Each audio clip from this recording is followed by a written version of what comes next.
This is the 2023 Federal Congress of the Democratic Alliance. Only a strong DA can uphold the values of freedom, fairness, opportunity, and diversity.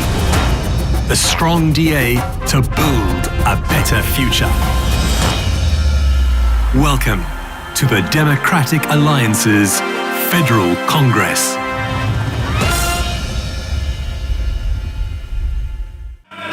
Mzansi Afrika, Molweni, Sani Bonani, Huyamora, good morning and away. Welcome to the DA's Federal Congress 2023. Our theme for this Congress is a strong DA to build a better future.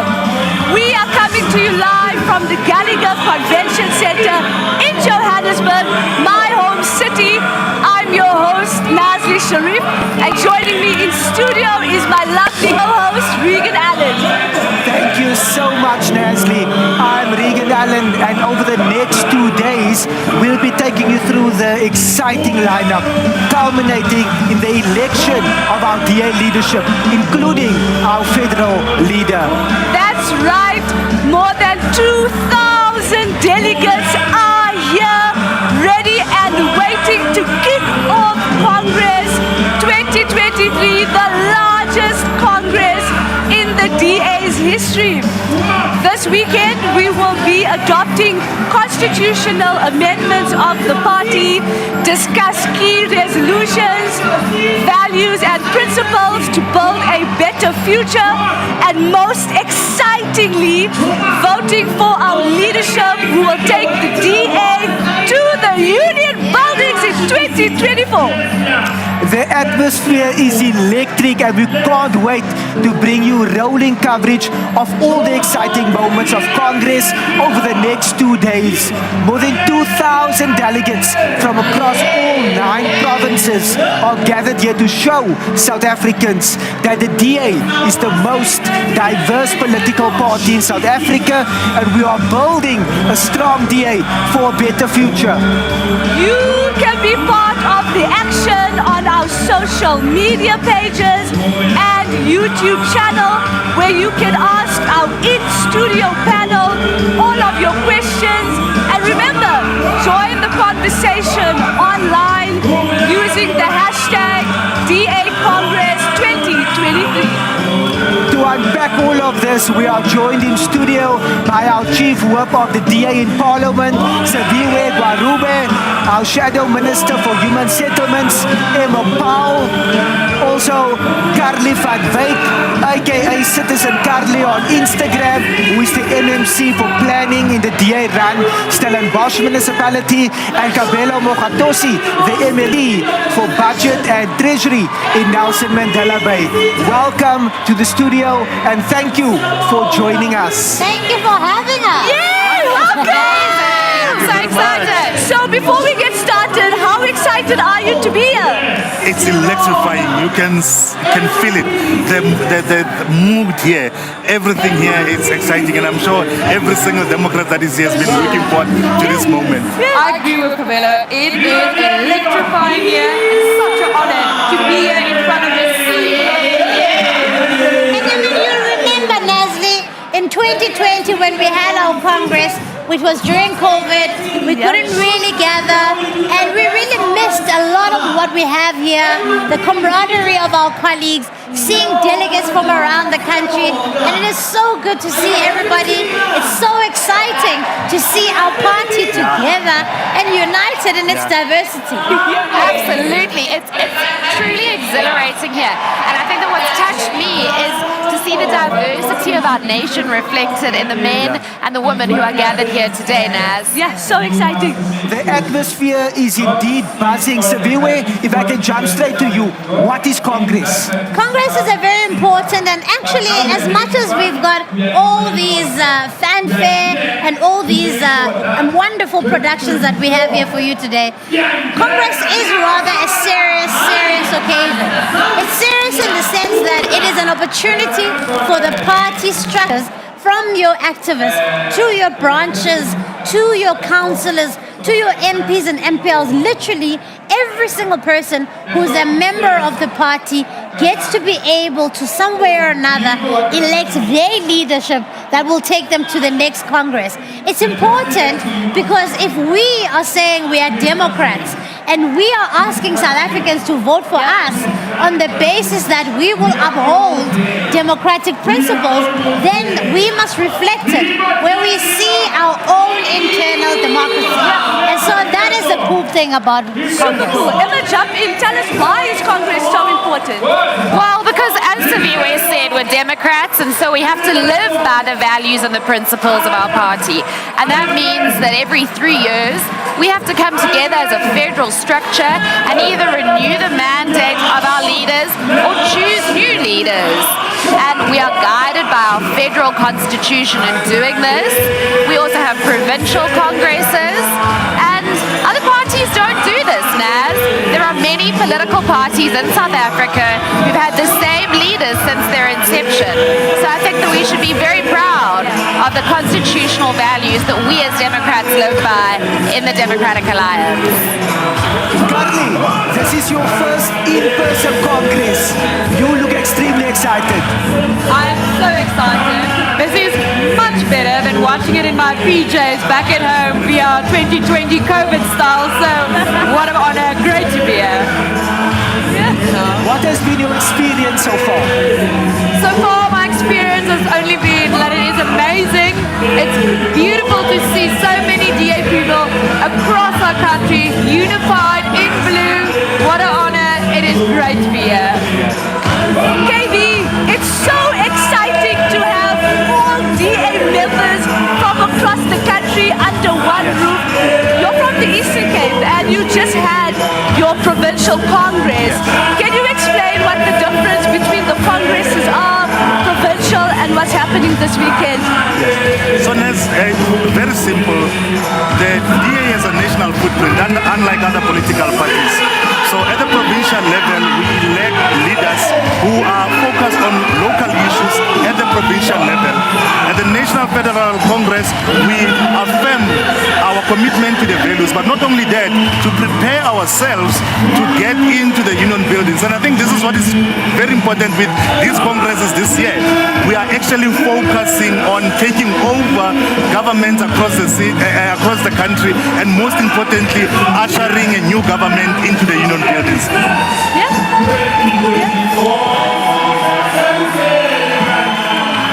If you have just joined us, we are broadcasting live from the DA's Federal Congress here in Johannesburg. Stay tuned and remember to like and share this broadcast. Join the conversation online using the hashtag DA Congress 2023. In just under half an hour, Congress will kick off with an exciting opening ceremony, including some very special musical guests. I've had the privilege, Regan, to attend many congresses, and the memory of amazing performers who have graced our stage sticks with me. One of the absolute talents was the one and only Ricky Rick. Ricky Rick has entertained millions of people, and we were exceptionally lucky to get the opportunity to see his talent on our DA stage. May his soul rest in eternal peace. And his light will shine forever. Thank you to all our performers that will be participating. We appreciate you. Saviwe, questions are already pouring in. Yeah. People are asking, what is the vibe like? What is the atmosphere like? I mean, I just want to describe to you, firstly, the venue looks incredible. It is really well done, and really congratulations to every single person who's helped put this together. And secondly, delegates are arriving. A lot of them have had to be seated now. We are seating by at 8:30 so that we can get started with the opening ceremony. The opening ceremony is going to be incredible. There are some really special surprises, and I really hope people can stay tuned in. I'm excited. I hope you're excited too, and I hope you guys are excited. Emma, Congress is a pretty big deal. It's a huge production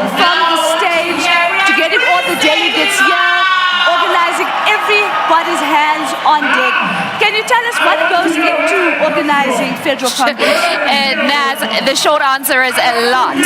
I mean, if you look around, we've got 2,000 delegates who've traveled from all 9 provinces, from rural and urban areas to be here. We have started planning months ago. We've had to make sure that the venue is load shedding free. We've had to make sure that it's safe, that we've got backup plans in place for any eventuality, that the people here today are able to be seen and heard, that they've got voting devices, that we've had entertainers arranged for our stage. People from the Western Cape started coming down by bus or coming up by bus on Wednesday. So it's been a massive production, and I'm really, really proud of what our party has pulled off here. Absolutely. And think about all the different moving parts, like small and big. The person who makes sure that everybody's on their transport. The person who makes sure that there's food. There's people who make sure that this venue is set up.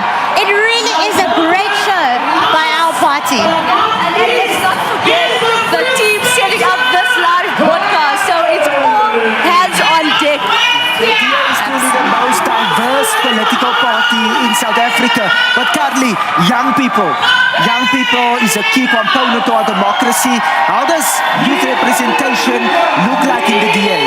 Regan, if there's one thing the DA does, it is to give opportunities to young people. Just look at this panel.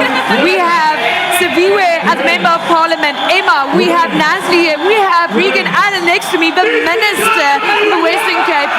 And we have so many, we have MMCs, myself, Gamelo, and just across, we have Yevla Barbara serving in the Western Cape Parliament. We have so many young activists here. We have dear young leaders being here, serving at Congress. I'm so proud because I can say my party not only takes young people as a token, but they give them opportunities and allow us to be the future of this country.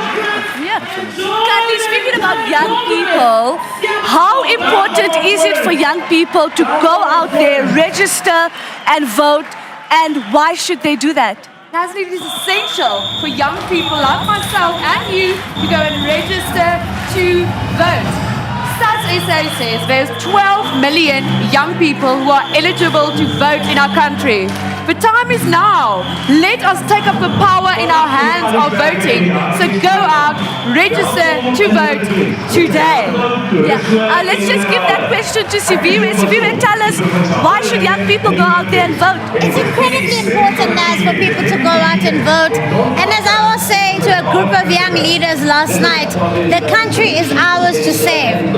This crucial election that's coming up in 2024 is either going to signal the time that we turned the tide and stemmed the free flow for South Africa, or it's going to mark a hastened destruction of our country. The reality is that even if you are not intrinsically interested in politics, politics is very interested in you, where you live, where you go to school, what you study, whether or not you're able to go to school, whether or not you are able to have a job. All of these things are linked to politics. And it's high time that as young people, we get involved, we step in, and we don't let these decisions be made without us. Yeah, absolutely. Emma, Kaki was mentioning that the DA doesn't only speak about young people and giving them opportunities.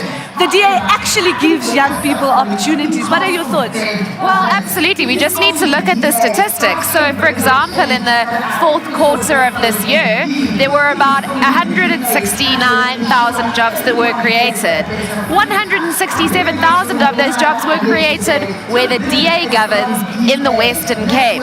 And as Siv said, you might not be interested in politics, but politics is interested in you. And we've seen that where the DA governs, people have got better opportunities and their lives are better. And whenever young people get opportunities, we're able to grow. Capello, if I can just go back to you. From your perspective, we've seen at the national level where 2/3 of cabinet ministers are over the age of retirement. What does young people and youth mean to you in terms of the DA? Yes. No, Regan, I think what's important is taking from what Siviwe has just said and what Kari has just said. We've got 12 million young voters who are eligible to vote. And these are people who have to shape the future of South Africa, because Emma and Sylvia just said that you might not be interested in politics or think you are not interested, but it is interested in you. And what is most important is that the Democratic Alliance has got structures where you can get involved. At the institutions of higher learning and training, we've got the Democratic Student Organization, where their theme is very important, and they just simply say no student left behind, to advocate for young people who have gone through the doors of higher learning. But now, not only that, for those who might be out of institutions of higher learning, you also have the DA Youth, organized and advocates and shapes policy. And you'll see later on, when we speak about policies and resolutions, the involvement and young people speaking for themselves and shaping the future of the country. So it's important for young people to get involved, because this is their future. In the DA, Mr. King, we have a speaker. That's a DA young leader. Myself, thank you, Polly, that serves as an MEC. We have Marie Wenger, also a former DA young leader, and Tertius Simmers, a DA young leader, which shows that young people get opportunity so that we can ultimately grow and take our country forward. Vegan, I'm not going to let you brag about the Western Cape and the young people. Chief, please tell them how many young MPs we have. Oh yes, I mean we've got an array of talent in the National Assembly. I myself am a young leader under the age of 35, and there are some incredible people like Nazli, people like Emma, who are incredible women, who are not just brilliant because they are young.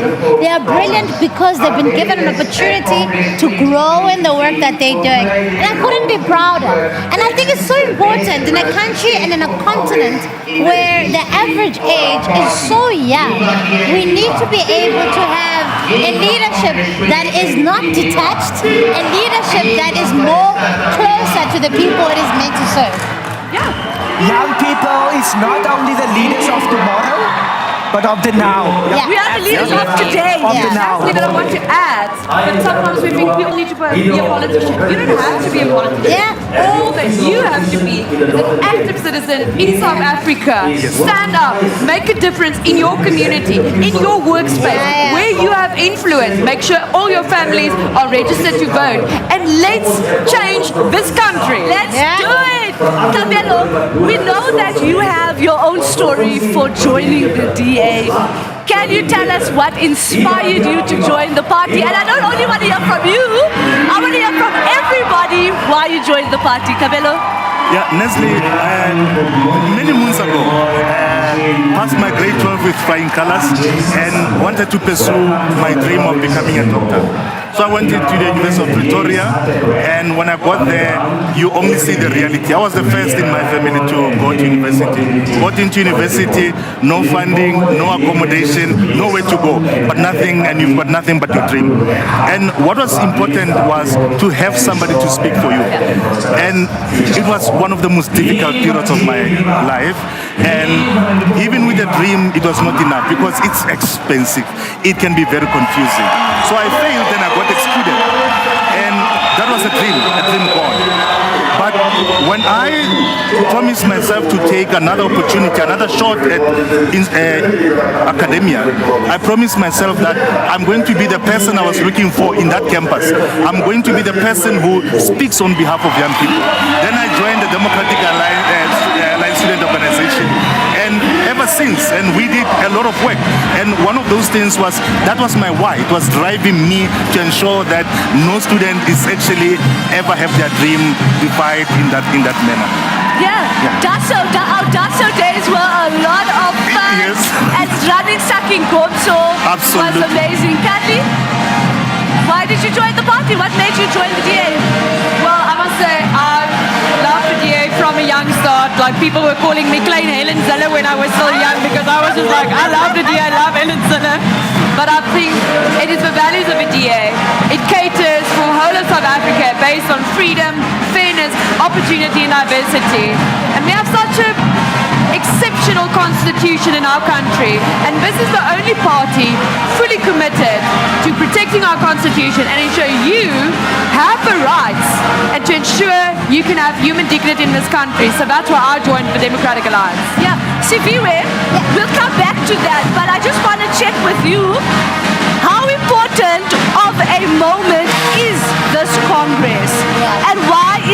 strong DA important for South Africa? Nasli, this could not be a more important Congress for us. This is a Congress that is happening just before the 2024 elections.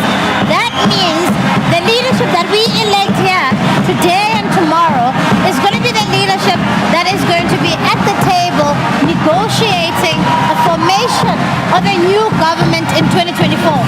If we are to believe the research that is showing us, that indicates that the ANC has fallen below 50% and in some cases even below 40%, then we have a real chance as a democratic alliance to push against the ANC and the EFF coalition of corruption, to build around a coalition of parties who have shared values, who value the rule of law, who value not being corrupt, who value service delivery, so that we can start to turn the tide of South Africa.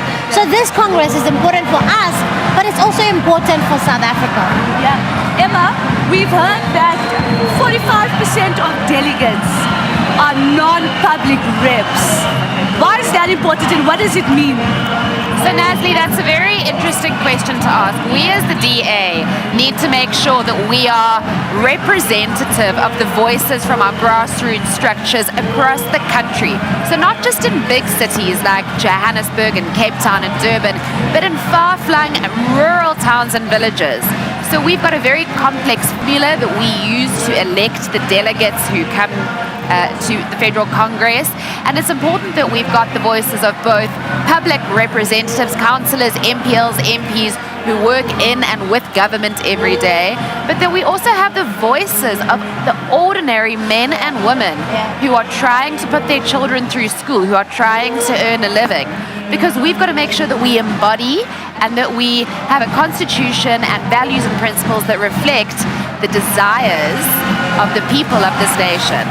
I think that that's why it's so important, Naz. Activists are the backbone of this party. Without activists, Absolutely. we wouldn't have the DA.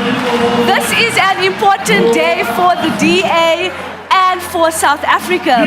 If you want to keep up to date with what is happening around the country, you can follow the DA's social media pages, Twitter, Facebook, Instagram, TikTok, alles, everything to get all the breaking news. Delegates will also consider amendments to the DA's own constitution. This is to ensure that the party continues to function well as we work to build a better future for South Africa. To find out exactly what constitutional amendments are and why this is important, let's get closer to the action with Kwena Maloto, who is on the floor of Congress with Kevin Milam. Kwena, what is the vibe like down there?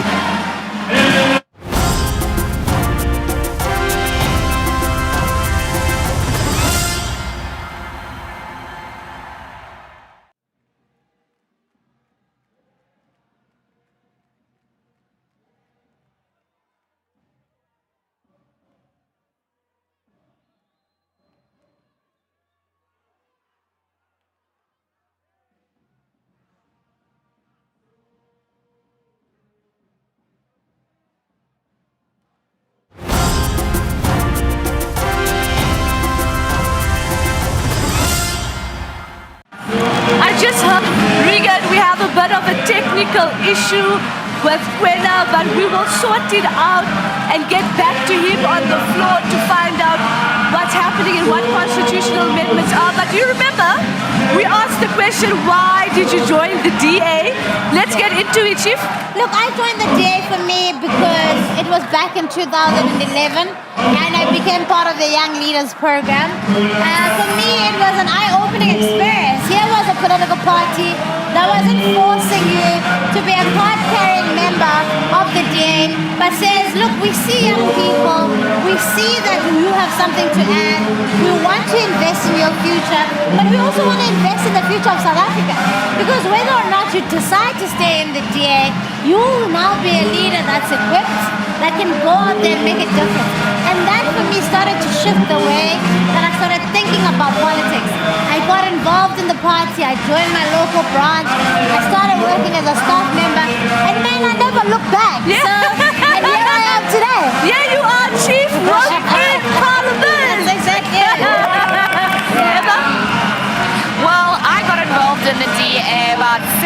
years ago. Wow. And I was very lucky because I grew up in Durban, and I grew up in the same road that our local branch had an office. And I remember being at university and writing a paper and needing the perspective of a sensible political party. And so I went and knocked on the door, and the local MPL was there, and he took me under his wing and he started mentoring me, and within a year I was the branch chairperson. And then I moved to Cape Town to come and work at the DA's federal head office. And then like Saviwe, I was one of the very lucky DA members who got to become a DA Young Leader, and that program truly changed my life. And from there I worked in government and then in Parliament, and then I became an MP in 2019. And as I think the DA difference is that it truly invests in young people, and it gives them the skills and the tools that they need to become leaders. And where we govern better. So we don't just equip young people with opportunities, but we make sure that the environment in which young people grow up is going to deliver them with better opportunities, jobs, and economic opportunities. Yeah, absolutely. Let's get into it, Kabelo. Speaking about not only giving young people opportunities, but creating the environment for young people to thrive. And for us, as an example, we got the opportunity with DASO, the DA student organization. I joined DASO in 2009. I was in my first year at Wits University. Hello, Witsies, how's it? And I never looked back. So it's 12 years, 13 years this year.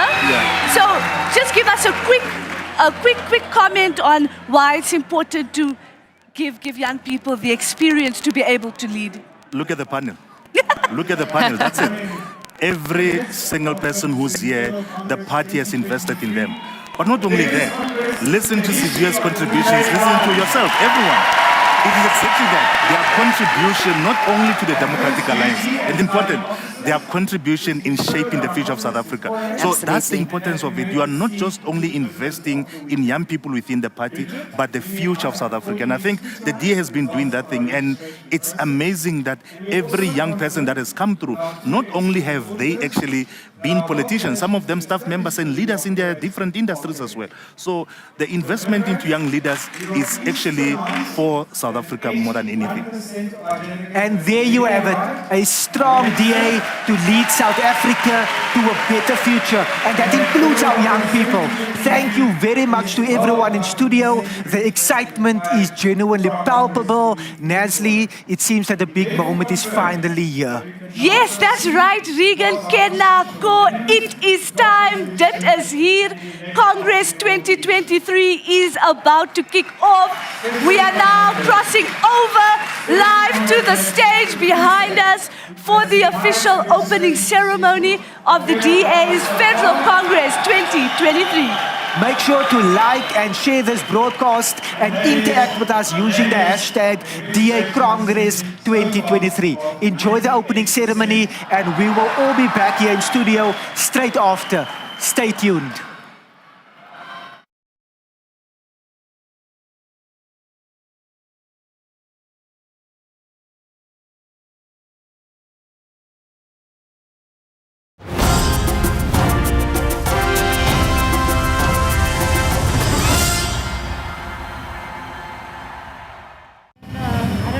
That means for 8 minutes. Can was amazing.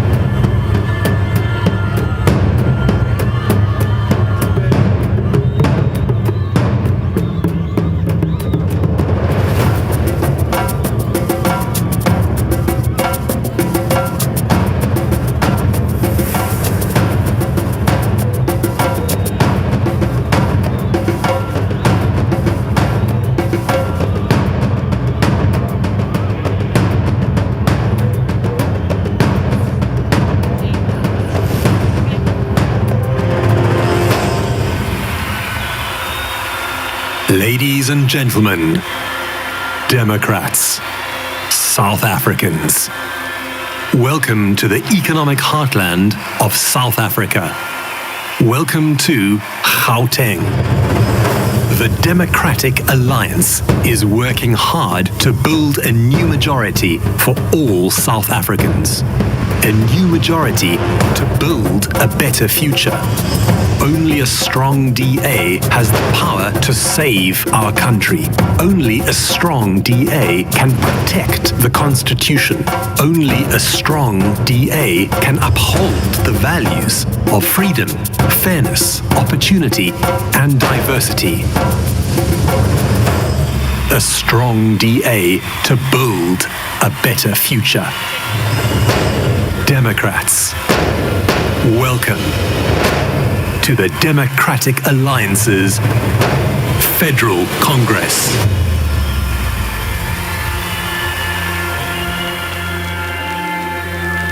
Viva! Viva! Viva! We are back again, Democrats, to officially declare the Congress open. Are you ready, Democrats? Yeah. Aye! Yeah, dear, aye! Aye, yeah. Aye!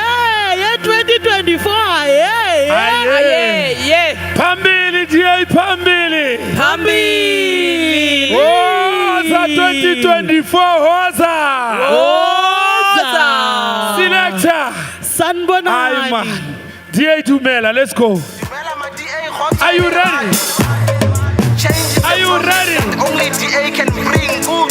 Hoza! Corruption has linked the economy. Let me induct Hoza! Aye, DA, aye. Let's go! 2, 4, Hoza! DA Dumela. Just one! DA Dumela.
Delegate, Democrats, please welcome to the stage your first Master of Ceremony. He is the leader of the DA Student Organization, where they stand up for student rights so no student is left behind. Please welcome to the stage Liam Jacobs.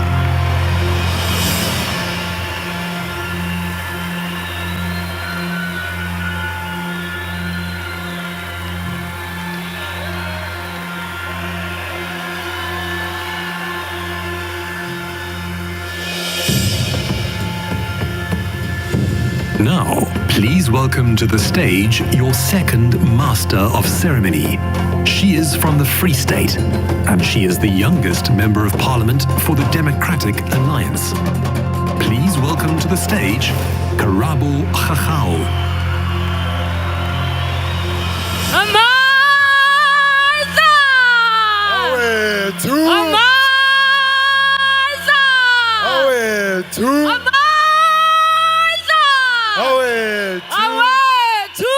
Amandla, viva DA, viva! Viva! Viva DA, viva! Viva! Hoi hoi! Democratic Alliance, hoi hoi! Hoi hoi! Democrats, South Africans, Dumelang and welcome to the Democratic Alliance 2023 Federal Congress. I am your co-host, Karabo Lerato Khakau. Ke twadi ya Afrika ngwanana Mosotho ena ka sebele. Mokubu nga motsatsa mothibedi, kubu ntshama rota re bone. Democrats, good morning. Or should I say, dilly ding, dilly dong. Democrats, my name is Liam Jacobs and I'm very excited to be with you here today. Nou, delegates, ek is iemand wat in die Noord-Kaap groot geword het. Maar baie van my mense kom maar van die Oos-Kaap af. So vandag wil ek u baie graag voorstel aan die hemelbesem van 'n Noord-Kaap klong. En hierdie Karoo donkie wat hier voor staan vandag. So welcome and wamgeligile to all of our delegates. The energy here is absolutely electric. We are excited to have all of you here. Now, Democrats, this Congress is the biggest Congress we've ever had. I know quite a lot of people have said it, but I don't think we understand. Never and never before had we been this large and this congregated than today. So let's give ourselves a cheers. And in this great stuff, and in this Congress, over the course of the weekend, we together will be plotting our way forward for our party and country. So among other things, we will handle our DA policy resolutions and constitutional amendments. And Democrats, tomorrow we will be making history. The leadership elections will take place where we will be electing the federal leader, the federal chairperson of the DA, their deputies, and the deputies for the chairperson of Federal Council. But we also have individuals who are uncontested, such as the incumbent Federal Finance Chairperson, Dr. Dion George, and the incumbent Chairperson of the Federal Council, the trail-blazing Helen Ziller. And what is also exciting is the fact that South Africans across every corner of every province and the world are watching the live feeds for all our open sessions. So it's important for us to also stream through on social media. Let's keep those timelines blue. The hashtag of the day is hashtag DA Congress 2023. Share those photos, share with everybody at home who's not watching and across the world so that we're all electrified.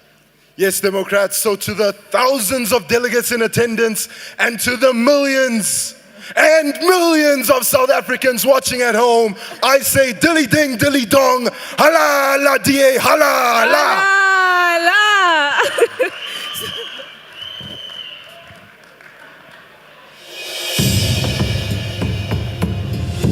Democrats. As the highest decision-making body in the Democratic Alliance, Federal Congress is chaired by our party's federal chairperson. Please welcome to the stage DA Federal Chairperson, Dr. Ivan Meyer.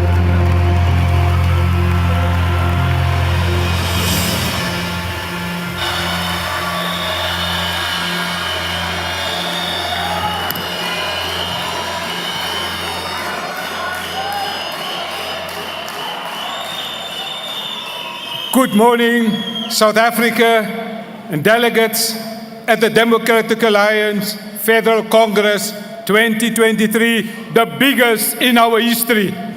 Our Congress theme, a strong DA to build a better future, speaks to the zeitgeist, the spirit of the time. For many of our people, life under the ANC is miserable, caused by a failed state, a corrupt state, a mafia state, and a criminal state. Under the ANC, South Africa is permanently in a state of crisis. But we are meeting here today to say, in politics, you don't waste a good crisis. Delegates, this for us is also a state of opportunity to lead and to serve. But we are also here today at this Congress to say, yes, it is still possible to save and rebuild South Africa. Dit is moontlik om Suid-Afrika weer te herbou en te herstel.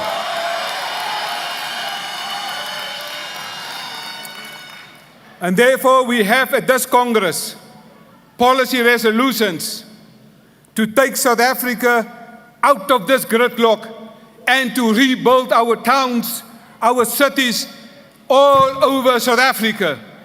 We love this country and we will save and rebuild South Africa. Mothers across South Africa and parents are rightfully worried about their children and their future. Parents want a better future for their children. We want a better future for all in South Africa. Ons soek 'n beter toekoms vir al die mense in Suid-Afrika. The suffering must end in South Africa. People are no longer believing the national government's rhetoric. They want to see action. They want to see results. South Africa will go next year to the polls to end ANC rule in South Africa.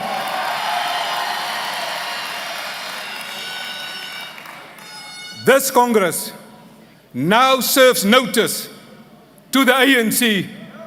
Pack up and go or face electoral defeat. Die ANC moet oppak, want volgende jaar kom hier 'n nuwe regering in Suid-Afrika.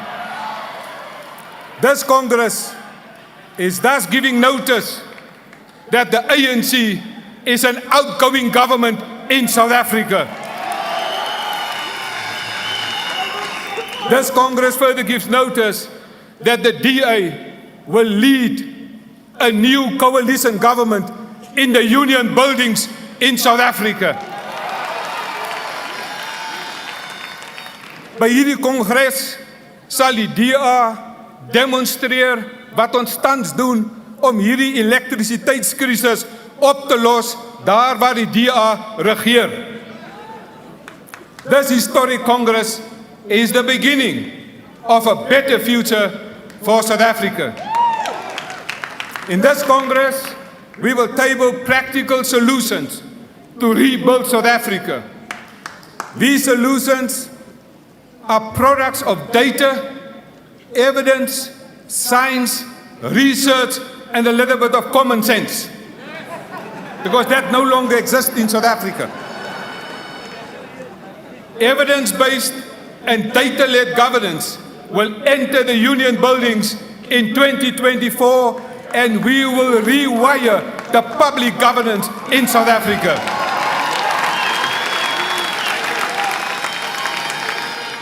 DA mayors and other DA leaders will showcase at this Congress what we have already achieved to create a better life for their communities. Today, I call on all South Africans, those who are watching. We have more than 400 journalists, people from across the world. Today, I call on all the people in South Africa, become part of a stronger democratic alliance. Wherever you are across South Africa, make that choice today. Join us to change the direction of our beautiful country, South Africa. Maak daardie keuse vandag, want hierdie is 'n oproep om 'n nuwe Suid-Afrika te vestig. Join us today and press the reset button and kick out the ANC. Delegates, there are serious business before us at this Federal Congress. So, let's get on with the business of rebuilding South Africa. We need peace in our land. Let me quote from the Song of Praise, and I quote, "This is my song, O God of all the nations, a song of peace for lands afar and mine. This is my home, the country where my heart lies. This is where my hopes lie, my dreams and my holy shrine, unquote. But delegates, this is your country. South Africans watching, this is your country. This is your Congress. This is where your heart lies. Let us unite and rebuild South Africa. Ons moet Suid-Afrika herbou. And that's why the matters before this Congress are urgent and important. And now, by the powers vested in me, through the Democratic Alliance Federal Constitution and the Democratic Alliance Federal Council regulations, I now formally declare and confirm the Democratic Alliance Federal Congress 2023 officially open. Thank you. Dankie. Kaliboge.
Pata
down to the water to understand.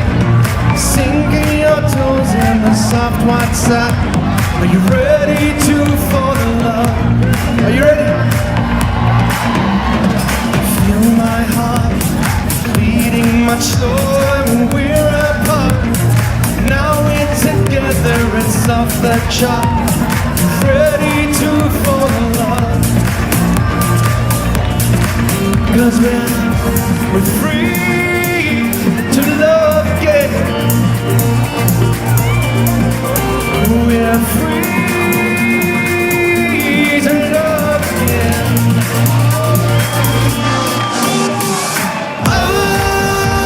Oh, my soul, what a feeling, what a feeling. And oh, my soul, what a feeling to fall in love, to fall in love. Are we ready to fall in love? Look at it. Let me see every hands clap. Come on. Hey. Woo. Come on. Hey.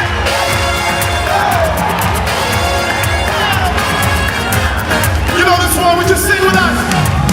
Ebuti, ebuti, ebuti nani haba nawe.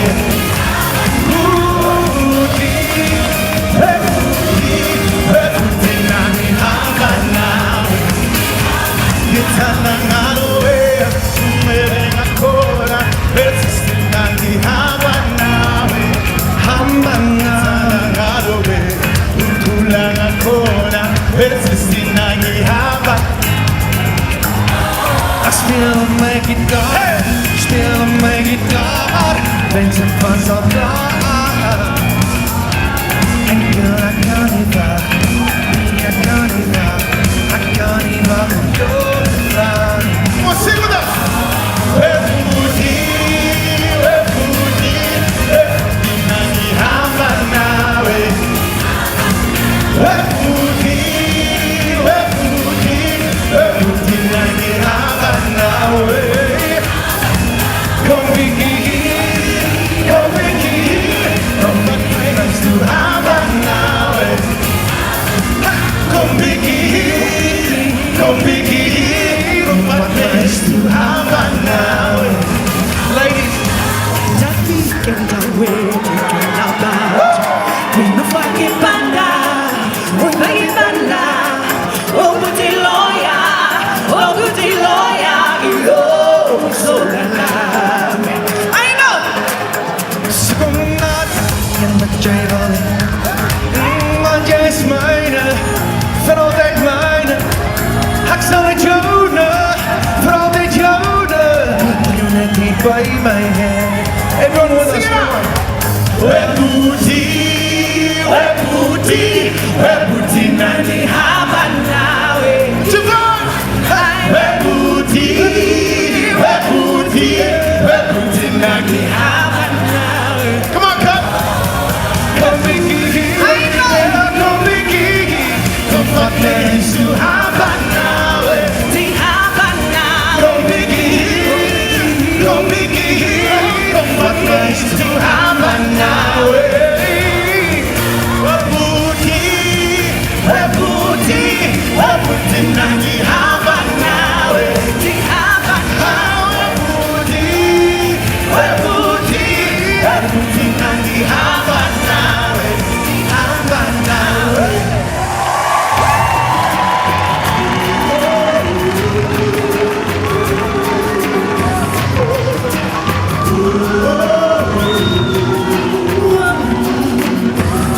Sometimes alone in me, I look outside my window at the shadows in the night. I hear the sound of distant cry, the darkness multiplied, and weary hearts denied. All I feel is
I am a mother.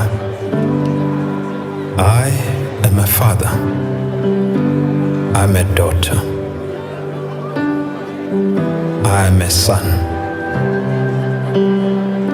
I believe in freedom. Freedom to earn a living. Go where I want. Love who I want. Say what I believe and pursue my dreams. I am brave. I am a provider. I believe in fairness. A fairness where our achievements are determined by our choices and hard work. I am a leader. I believe in opportunity. A nation where opportunity is plentiful and everyone's rights are protected. I believe in diversity. Every person has a unique perspective and an important role to play in building our nation. We do not judge each other by how we look, but by who we are. We are South Africans working together. We are the Democratic Alliance.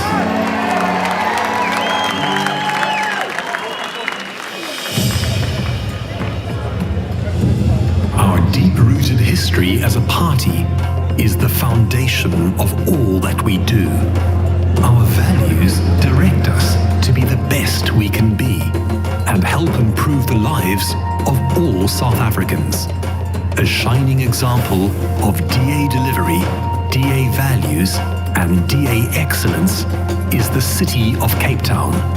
Please welcome to the stage DA Mayor of Cape Town, Jordan Hill.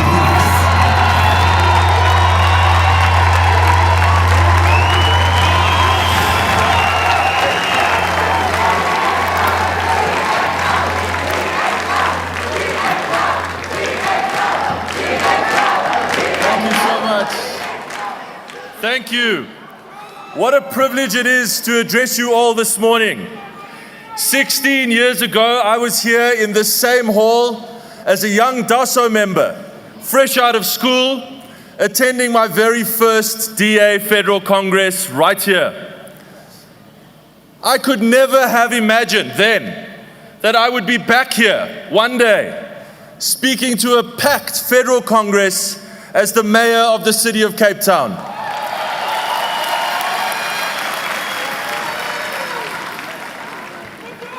So much has changed in these years. For one, our party is nearly double the size it was then. And we have been through triumph and setback together. And we know that much has changed in our country, and much has changed in my own life too. I have become a husband and the father of a beautiful little girl.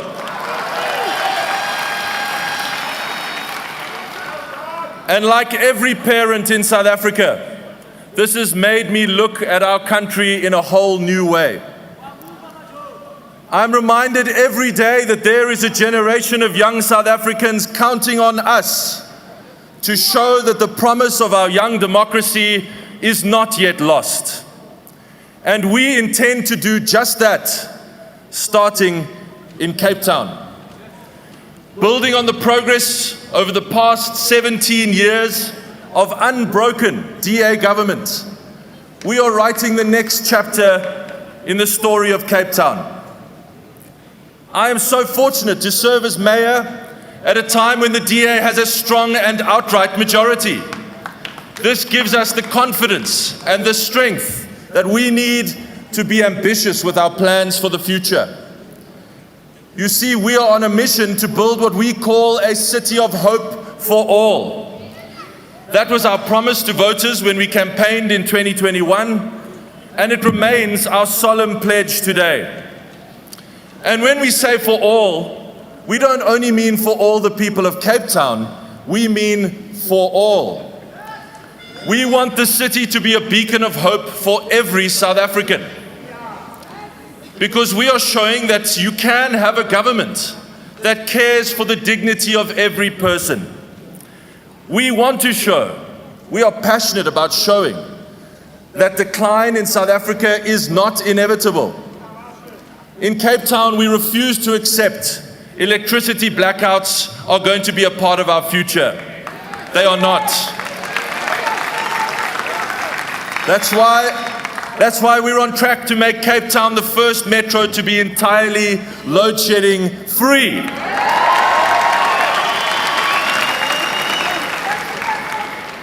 We refuse to accept that 4 out of every 10 people who want to find work in our country can't find any work. 3/4 of all new jobs added in the whole country in the last quarter of 2022 were added in Cape Town.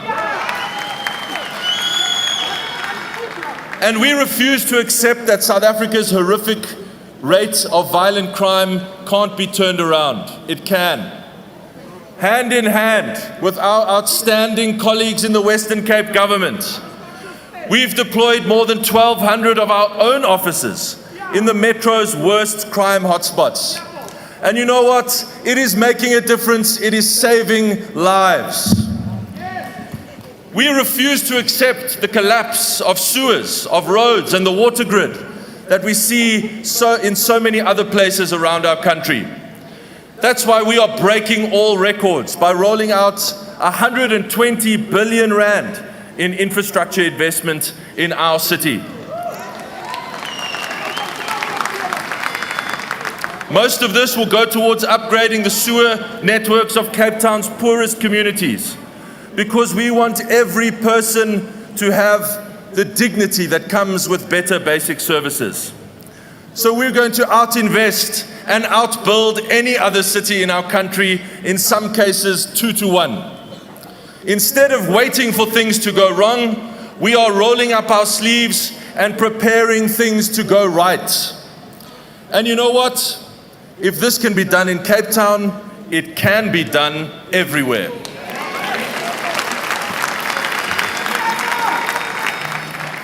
We are 1 year out from the most significant election since 1994. And I am confident that the people gathered here today, this blue team, can do the same across South Africa.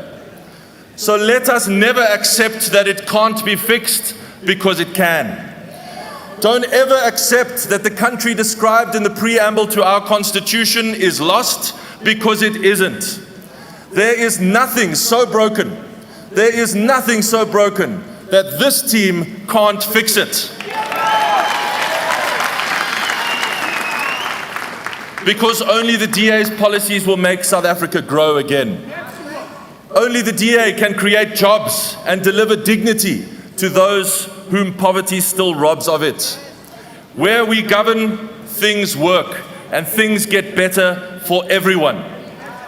So this is not only about a Cape Town of hope. We can build a Bloemfontein of hope. We can build a Kimberley of hope. We can build an eThekwini of hope. And we can build a Joburg of hope. The failures in these cities are not inevitable, and we must refuse to accept them. We, everyone in this hall and everyone watching at home, we have the power to change these stories and to change our future. We have the power to build a South Africa of hope. Thank you so much.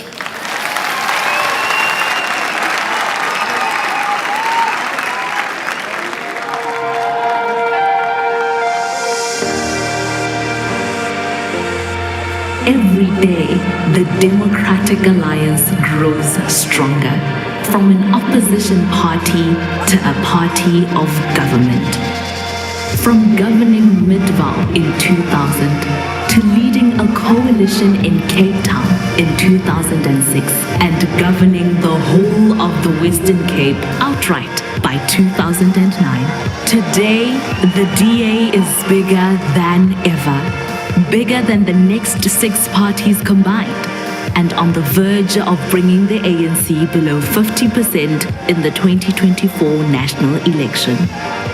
Millions of South Africans across the country now experience some form of DA governance. Umgen is the DA's first government in KwaZulu-Natal. Having inherited a broken municipality, it is now proudly debt-free.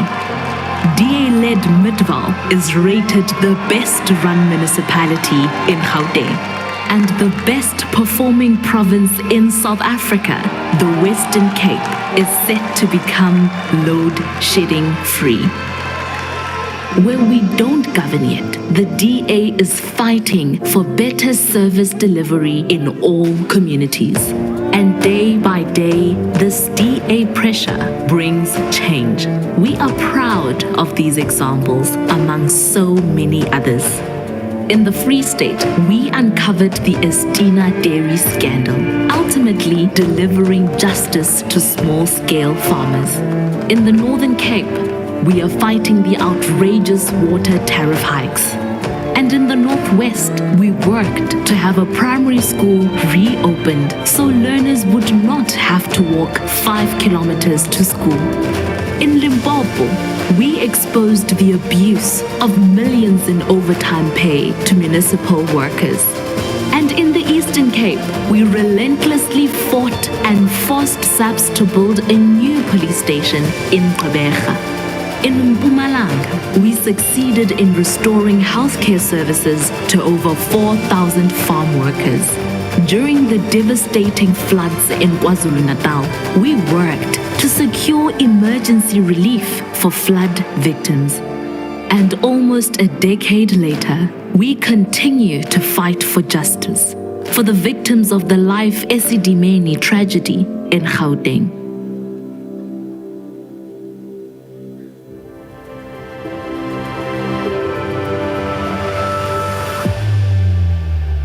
In Parliament, the Democratic Alliance takes its role of protecting our hard-won democracy seriously. The DA's relentless pressure resulted in the establishment of the Zondo Commission of Inquiry into State Capture.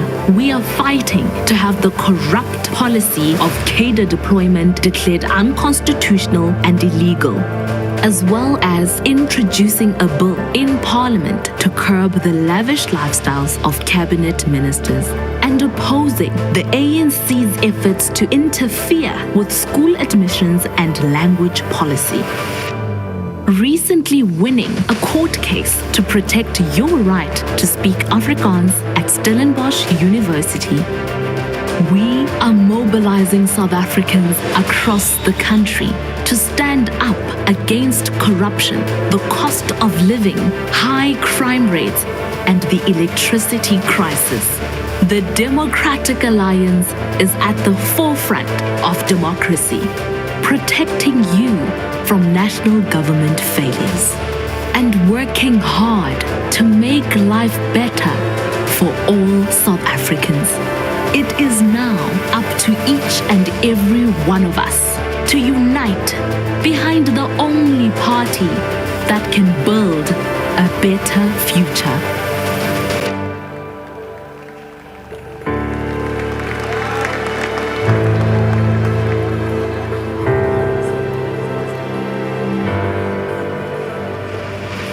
Aye, TA, aye.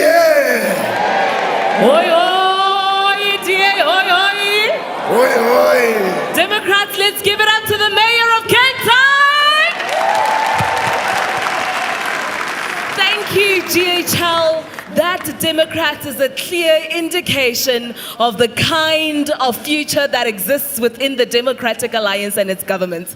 We understand why people say the DA is the only real and credible alternative that can save South Africa. So we say, Oza 2024, Oza! Oza!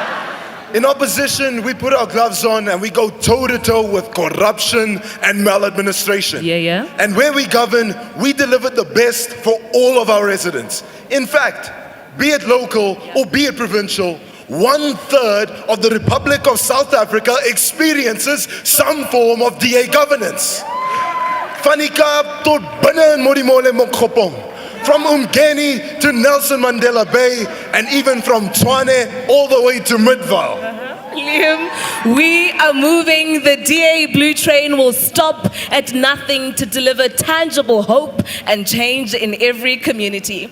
Now, Democrats, what is also important is that to note is that none of the successes we hold today would have been possible without our dedicated, fresh, and competent team of public representatives, both in government and in opposition, in the National Assembly, in our National Council of Provinces, the 9 provincial legislatures of our country, and the 257 metropolitan, district, and local municipalities across South Africa. But Karabo, we're not only moving in the councils. We're not only moving in parliament. We're not only moving in legislature. As the second biggest party in this country, we also have members. We have activists. We have branches. And we have professional party staff. And it is not just one of these individuals. It is each and every single one of these individuals that contributes and is responsible for the growth of our party. Each and every single one of you are responsible for creating a strong DA that builds a better future for all South Africans. Give each other a round of applause. I don't think we all appreciate each other enough, so let's give ourselves a round of applause. Great stuff. Now, guys, we see you. We value you and we appreciate you. Yes, we see you, we value you, and we appreciate you too. Ladies and gentlemen, Badabesong, to celebrate the care you show to South Africans and the relentless work you put in every single day to fight for change this country so desperately needs, please welcome onto the stage our South African icon, Lloyd Cele. Ayeye, Lloyd Cele, ayeye. Ayeye, DA, ayeye. I want to dedicate this song to each and every one of you. Hope you enjoy it. It's called Make It Easy. I used to think that I was so cool, that I could make my heart's own rules, nothing could get to me. And you made it easy.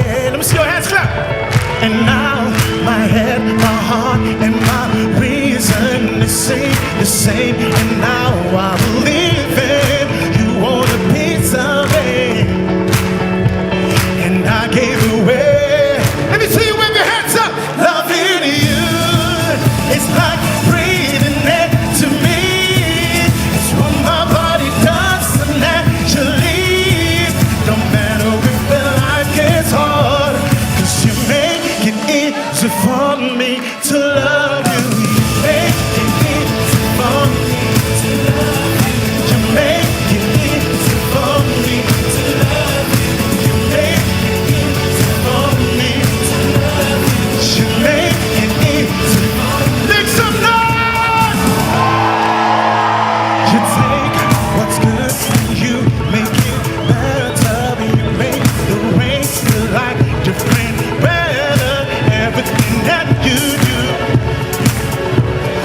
turn on my lights to do.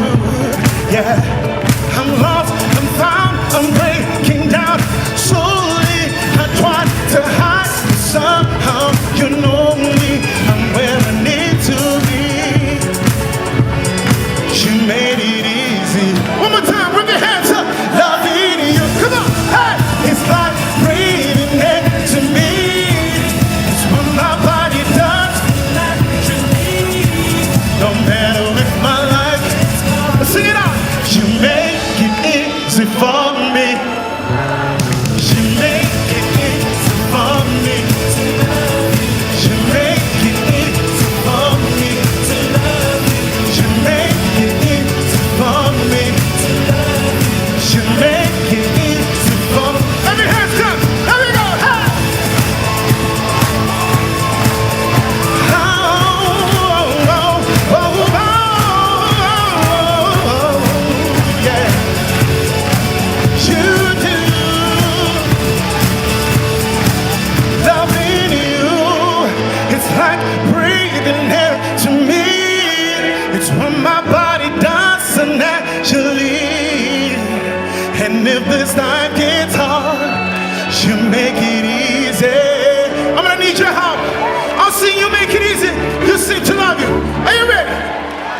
make it easy for me.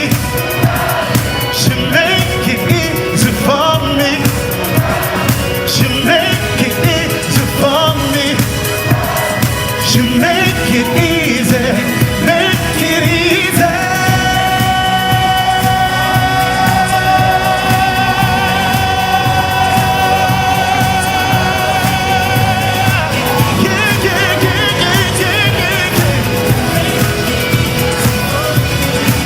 Loving you, it's like breathing air to me.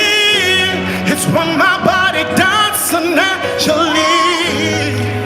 And if this night gets hard, she make it easy for me. Thank you. God bless.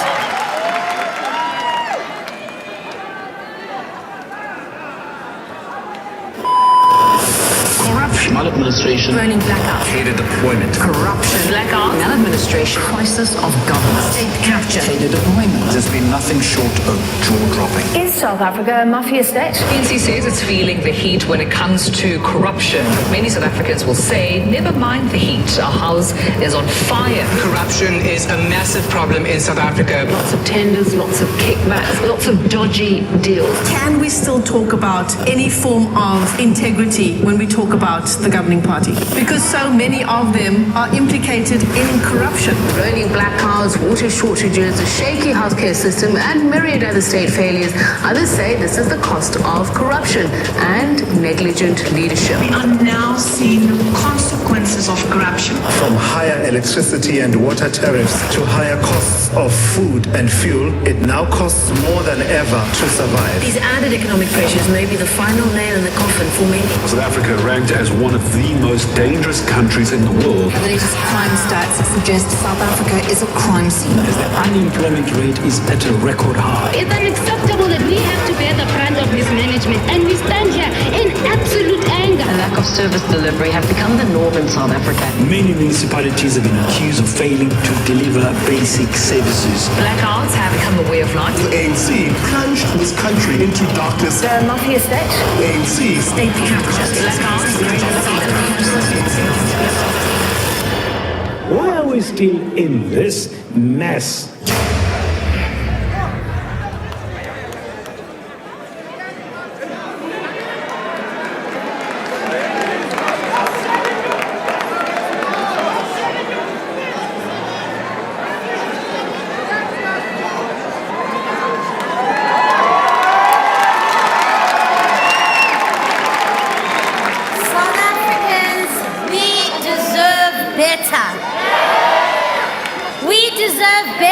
Than the ANC, once a liberation giant across the Africa continent, has turned into the oppressor of its own people. It is about time that we completely write off the ANC as a party of the past and not the party of our future. A relic of the past that is completely disinterested in the liberation of its people from the clutches of poverty. Democrats, make no mistake, South Africa is no longer at a crossroads. The ANC has brought us to a free fall of destruction. Sithetha nje abantu abana misebenzi. Uninzi lwabantu bethu baphila nge-350 yesibonelelo. This is not a solution to the crisis of joblessness. We know the indignity of ukungabi namsebenzi, the anguish of young people who have lost any hope of finding work, who rely solely on their parents' old age grant for their basic needs. This is not the future that was promised to South Africans. Abantu bafuna ukuziphangelela bakwazi uzakhela ubomi kodwa lo urhulumente sinawo ungohlohle sabo. As we speak, Democrats, the country is languishing in perpetual blackouts due to the broken ESCOM that was looted and brought to its knees by ANC cadres. Small businesses are shutting their doors, sending more and more people into the unemployment queues. Hospitals cannot save the lives of people due to blackouts. Continuous power cuts have started to affect the provision of water, a basic human right. No business can thrive in this environment. No business can provide the much needed jobs in the current climate in South Africa. The dream of a better life has turned into a nightmare. Abaninzi apha eMzantsi Afrika baphila kabuhlungu besilwa indlala. More than 50%, 30 million South Africans are living in abject poverty. Akukho kutya, akukho mbane, akukho manzi, akukho misebenzi. The cost of fuel has risen to unprecedented levels.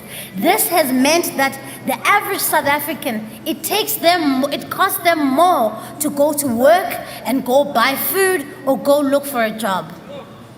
This has meant that the cost of food has risen to unprecedented levels. Abantu abaninzi abasakwazi nokuthenga noko kuncindi.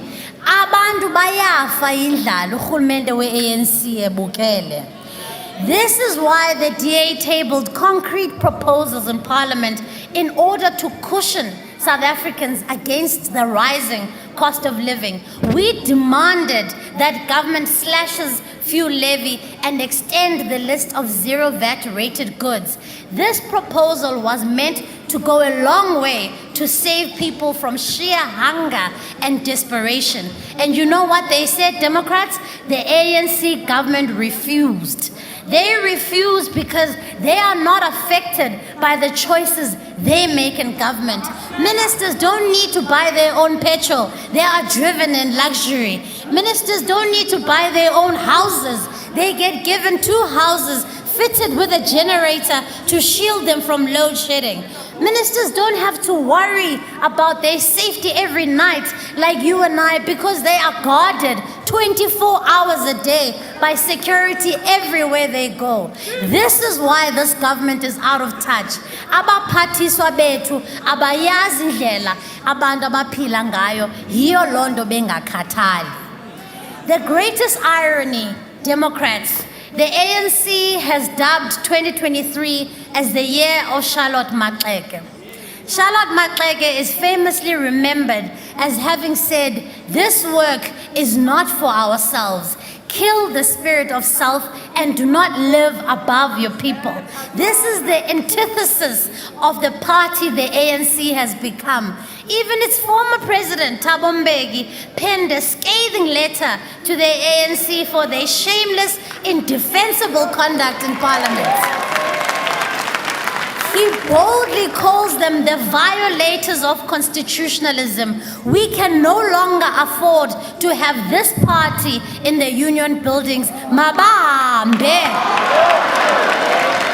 They have shamelessly stolen money that was meant to provide better healthcare services for people during COVID-19. Billions were stolen during state capture, which still continues under President Ramaphosa today. Billions have been stolen in local municipalities and metros instead of providing basic services. If a party can steal money that is allocated, Democrats, for the funeral of Nelson Mandela, then you know it has lost any moral compass whatsoever. But Democrats, this is why we need a strong DA. This is why we need a united DA. This is why we need a determined DA. This is why we need communities to unite behind the DA. We need a party that will be able to provide a viable alternative to the millions of South Africans who are fast losing faith in the political system and in our democracy. The future of South Africa, Democrats, is intricately linked to the future and the growth yalo mbuto wetu. We are less than a year away from an election that will be remembered for years to come. It can either be the election that hastened the destruction of South Africa or the election that stemmed the free fall. It will be the election that brought to life the promise of 1994. We have a duty to represent the 30 million South Africans who are living in poverty. We have a duty to fight for the 7 out of 10 young people who are without work and who are giving up every day. Sinoxanduva lokulwela abafazi nabantwana ababulawayo bedlwengulwa imihla nezolo. But we can only do so, and we can only bring this difference as we bring about the DA difference in many areas like around the country. But we can only do so, Democrats, if we grow. Now let's go out there, let's do our bit to save South Africa. Viva DA, viva!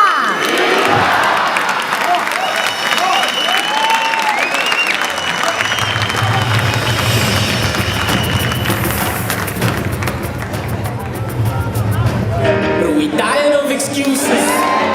Ek sê my people need solutions. Kyk, ons moet 'n verandering, nie mense wat kom praat. Hier kom jy help met die change, we need not die vote, my mense jump. Nou hello, how you get the boodskap en ek sing dit meneer. Moeg gekyk van hoe die negatiewe dinge gebeur. Kom in my plek, ek sal jou wys hoe dinge binne beweeg. En julle first hand experience gee van hoe ons hier leef. Kinders wil kinders wees, maar hulle die 'n paadjie nie. Nou staan hulle op die korne met jongens so boere gangstertjies. Ons kla nou al vir jare oor die saak van ons dreine wat lek. Excuse me, water's a necessity, so yeah, pass with that. So many promises were made, but nothing like it received. They said they gonna build houses, haast nog how days a eve. Wat staan van 1980 something, I've give hope for my streets. Be the reflection of perfection, don't stick out when it's just election, cause we're tired of excuses. My people want solutions. Nou kyk jy ons tot die verandering, nie mense wat kom praat. Hier kom jy help met die change, we need not die vote, my mense jumpy. We're tired of excuses. People want solutions. Nou kyk jy ons tot die verandering, nie mense wat kom praat. Hier kom jy help met die change, we need not die vote, my mense jump. Education's elevation to better the situation. And educators educate in a state of complication. The teachers on their knees in supplication. When I do their occupation with a breeze, master feel ventilation. But ek bedoel die klasse hier se vensters is uit. And we can barely pay our school fees, nou mens verblaai ook by. En kyk jy so, ek skool met weg, maar hy se geld toe iets hy. So voor julle billboards en bordjies wil sien, so die pension is uit. Geef vir die sassa regte reis en baby mamas beter always. Sports and the arts need assistance in all ways. Bro, my people needs a difference in more ways than one. So as ons vote, moet nie net kompromis in nie man, sien nie man. We're tired of excuses. My people want solutions. Nou kyk jy ons moet 'n verandering, nie mense wat kom praat. Hier kom jy help met die change, we need not die vote, my mense jumpy. We're tired of excuses.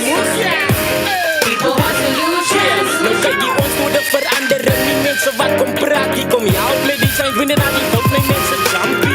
Change, change, change today. No, I won't look the other way. We wanna see a better day for you and me. Change, change, change today. No, I won't look the other way. We wanna see a better day for you and me. So let's empower the community, create some opportunities. As potholes in die straat, gee dit vir die ouens wat op die stoep sit. And truthfully, we need to lead with love, peace and unity. We tired of attending eulogies, so many ass op praat die doen het. We're tired of excuses. My people want solutions. Nou kyk jy ons moet 'n verandering, nie mense wat kom praat. Hier kom jy help met die change, we need not die vote, my mense jumpy, junkie. We're tired of excuses. People want solutions. Nou kyk jy ons moet 'n verandering, nie mense wat kom praat. Hier kom jy help met die change, we need not die vote, my mense jumpy. Indeed, Democrats, across South Africa, people are tired of excuses. In KwaZulu-Natal, the people of Umgeni voted for change in 2021 when they elected a DA mayor for the first time. Now, please welcome to the stage DA Mayor of Umgeni, Chris Pappas.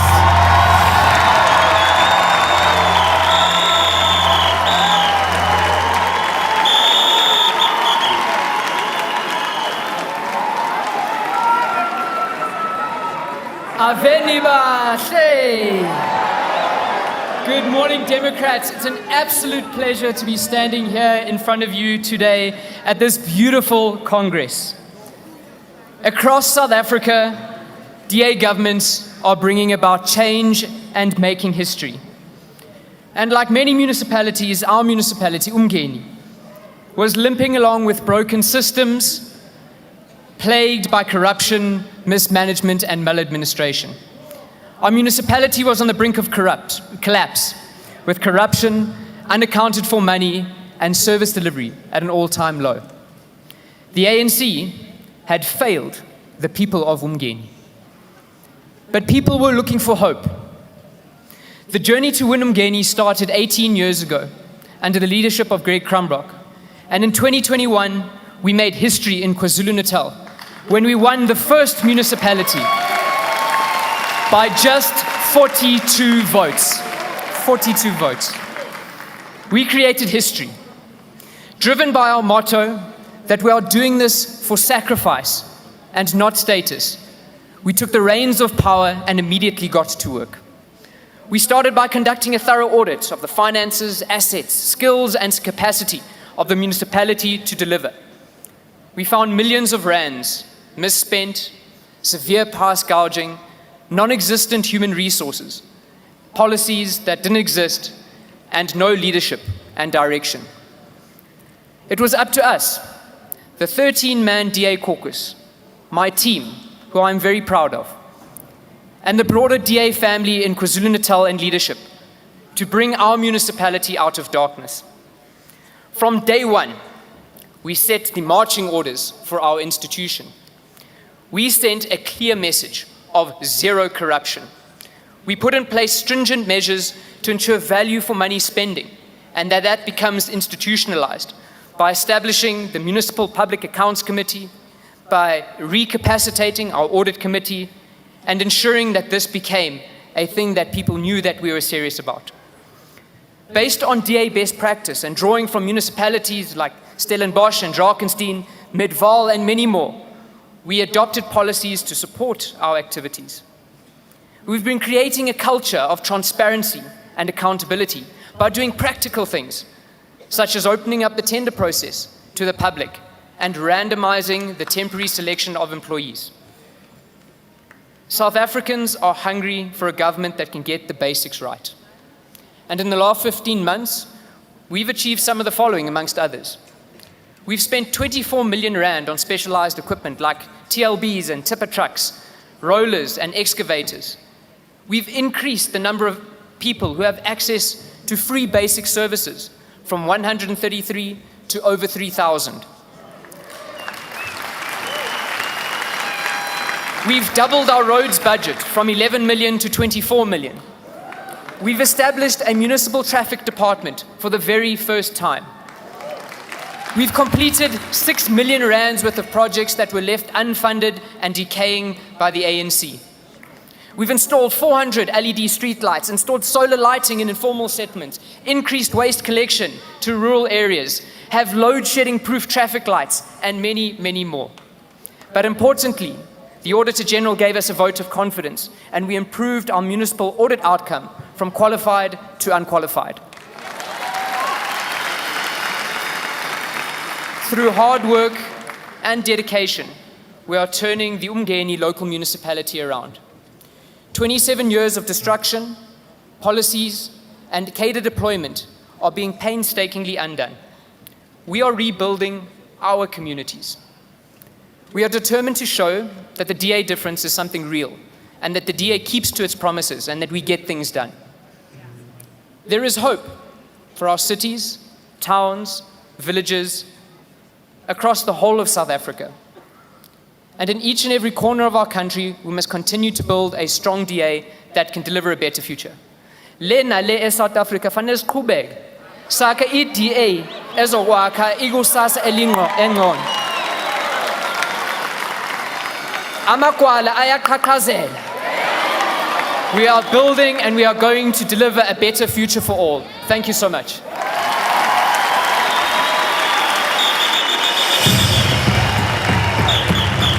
The inspiring story of change in Umgeni can be the South African story. And only the DA is within striking distance of achieving this future. To chart our way toward it, please welcome to the stage DA Mpumalanga leader Jane Setole and DA Mayor of Tshwane, Celia Brunk.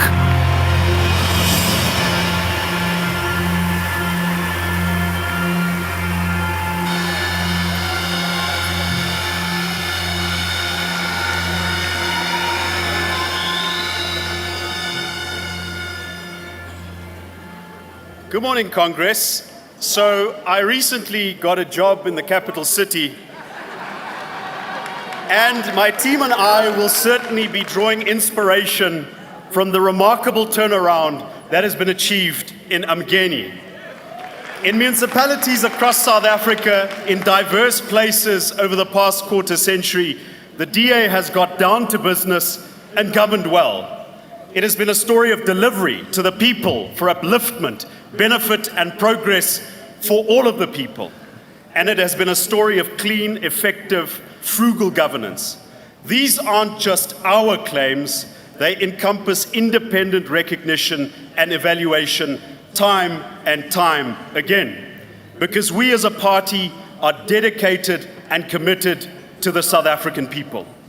We have built almost 25 years of governance capacity as we prepare for national government. And make no mistakes, we are preparing to govern South Africa. Because we are convinced that that is the hope to build a better future for our country. This is the hope to dismantle the criminal state, to end cadre deployment, to stop corruption, and to get government working again. And election 2024, Democrats, election 2024 can be our tipping point. Democrats, South Africans, the prospects for 2024 are stunning. As we come together today, the governing party of this country has never been as weak as it is now. We need to look no further than the opinion polls published by Rapport and City Press recently, and we can look at independent opinion polls. We can look at the ANC's opinion polls, and they all are telling us the same thing. The governing party is now down to support in the 40s. It has unquestionably lost the support of the majority of South Africans. Now is the best chance ever for change. At support levels in the 40s, the party currently occupying the union buildings is on notice. The people no longer want the ANC in government, and as they fall, we will rise.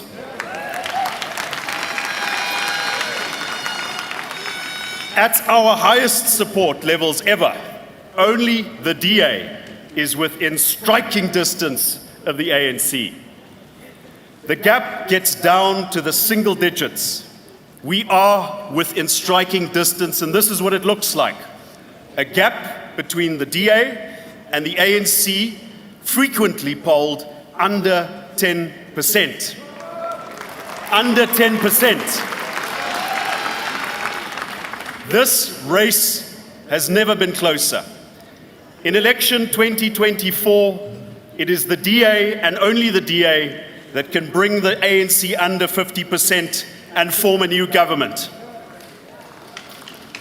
'n Sterk DA is binne trefafstand van die ANC. En dit is die enigste manier wat ons verandering kan teweegbring. Kom ons doen dit vir ons party, maar kom ons doen dit bovenal vir ons land. Baie dankie.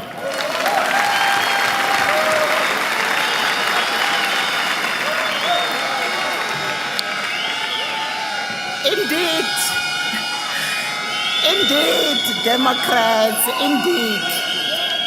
As they fall, we rise.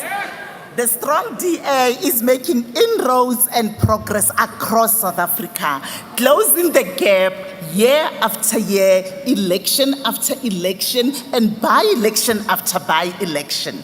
For this reason, we say confidently, only the DA can do it. You see it play out in more and more by-elections, and you saw it play out when the DA made gains and got more votes than we've ever had in elections 2021. Amandla! You see it play out as our support swells and grows in all communities and in the polls. When the Social Research Foundation measured party support in the last few months, they found that for the first time, the DA has now overtaken the ANC to become the biggest and most supported party in urban areas. And this trend, Democrats, it continues outside of the bigger cities around the country, shown by the last few months by-elections. Let me share with you what I mean as we grow outside cities too. In the rural Western Cape municipality of Prince Albert, of a base of 30% in 2021, the DA grew by 66.8% in a by-election. A surge in this rural community, the DA support is growing. And in Karibek, in the Northern Cape, a town in Carnarvon, a stunning outcome for the DA, as our support there grew in the last by-election by 219%. The DA won the ward from the ANC. We now have our first council in the southern Karoo. And like Karibek, the DA's momentum across the country grows. By-elections in Matsigama, Inokmukchikima, Ditsobota, and eThekwini all tell the same story, Democrats. More than double-digit growth for the DA. In my home province of Mpumalanga, I am so proud of the by-election that we had in Governor Mbeki. We grew by almost 10%. The DA support at the last by-elections, in just 2.5 years, the DA has won 5 wards from other parties, and 2 of those were from the ANC. The DA is growing. Even in the wards that we don't win of the ANC or other parties, we grow, and we grow in a diverse array of communities. A few months ago, a by-election took place in a ward in Nyanga in Cape Town. This has been an ANC stronghold, but in that by-election, our growth was recorded over 370%, Democrats. For the DA to grow our support 370% in a Nyanga ward tells you that the sands are shifting. Our momentum into election 2024 couldn't be stronger. We are within striking distance and the sands are shifting, Democrats. Viva DA, viva! Viva DA, viva! Thank you, Julia.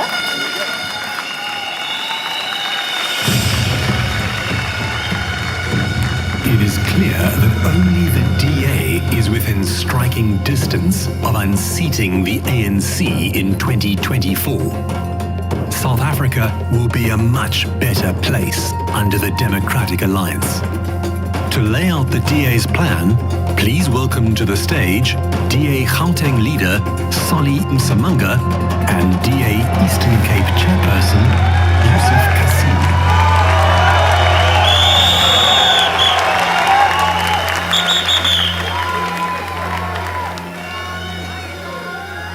Democrats, what a pleasure and an honor to have you here in Gauteng. This province is the next battleground for our strong DA. As we edge closer and closer to the ultimate goal, we must answer the question of what South Africa will look like under a DA government. And as the leader of this province, I'm occupied with a question on each and every day that I wake up. I must answer the question, what this province will look like under the DA government. We already know for a fact that the DA is within a striking distance of unseating the ANC nationally, provincially in Gauteng, and in so many other provinces. And I want to say to you, we already know that the DA support is at an all-time high all over the country. This is important because it proves the critics wrong. And it recognizes the brave South Africans making better political choices every day. So many critics stand on the sidelines and can't see a South Africa post the ANC. But the DA supporters are proving them wrong on a daily basis. We honor these South Africans and we thank each of you for your support. We are what we are because of you. And we are preparing to deliver a better future for you with your support. Now let's talk about the future. I want to ask you to envision a better South Africa where government truly works. Let us dare to dream. Let us be bold and let us be sure of ourselves. It is not selfish or arrogant or self-indulgent of you to want a government that works in a better future. Make no apology and have no regret for wanting more from a government of your country. Dare to dream. And I want to work with the DA, a party that can and will deliver for you. Under the Democratic Alliance national government, you will have far better opportunities to get a job or start a business to provide for your family. Under the Democratic Alliance national government, you will determine your own success, enabled by a caring government. And opportunities will be fair. There will be no insiders, no jobs if you are card-carrying members, no outsiders, no quotas, no racial discrimination, no gatekeeping, no brook pants if our mama be to get into positions. Under the Democratic Alliance, we want to make sure that government, you can be sure that electricity will indeed flow and that the DA national government will eliminate load shedding once and for all. We will not just build in ministers because we want to then add on to the cabinet. I want you to imagine when agriculture is supported and helped rather than restricted, limited and neglected. And I want to say our public transport system would be safe, reliable and affordable as a world-class buses and trains available will make sure that you're able to get to work and back home safely on a daily basis. Let's get our trains working again and expand the rail network. Let's get comfortable long-distance trains that will be safe and affordable. Let's forget about the Pala dream train that we were told 5 years ago and not a single rail has been put on. And I want us to live in a safer community. Now, our premier here is telling us of face detecting cameras and this and that, and they want to put that in informal settlement. The question is, how? With what electricity are you going to do that? We want to make sure that we deliver a well-functioning provincial police service that is capable of ensuring that you and me are safe in our provinces. And we want to make sure that we have high-capacity metro police services in each and every metro. Professional, hardworking, and well-maintained police to make sure that you and me are safe on a daily basis. And I want you to imagine that at the same time, a South Africa where Home Affairs works, and your ID or passport or birth certificates arrive at your doorstep just after applying online a couple of days before. This is a South Africa that you deserve. Together, you and the Democratic Alliance can achieve great things for our beloved country. I want to say to you, touch, let's go. Welcome to this Congress. Viva TA, viva!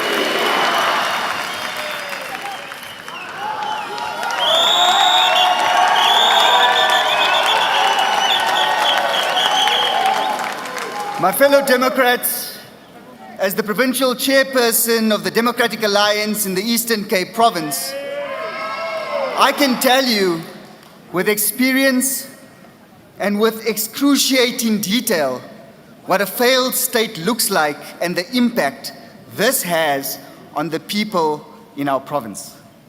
Governance in my province has collapsed, with administration corrupted and completely hollowed out.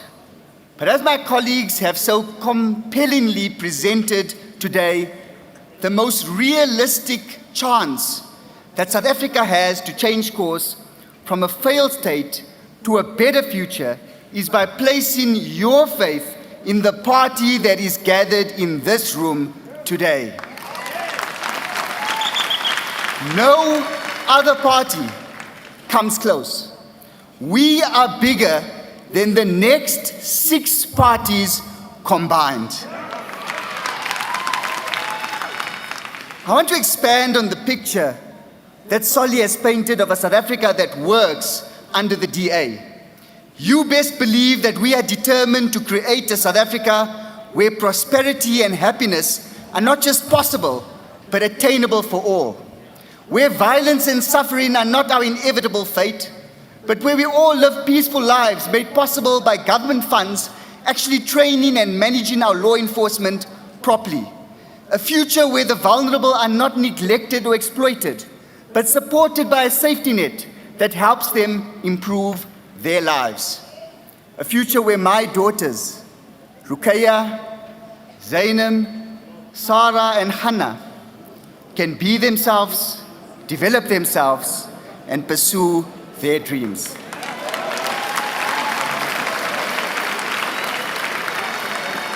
My fellow Democrats, envision with me this better future for South Africa. Because under a DA national government, our children would have access to safe schools. Imagine a teacher in every classroom, trained, equipped, valued, but also measured and tested and held accountable.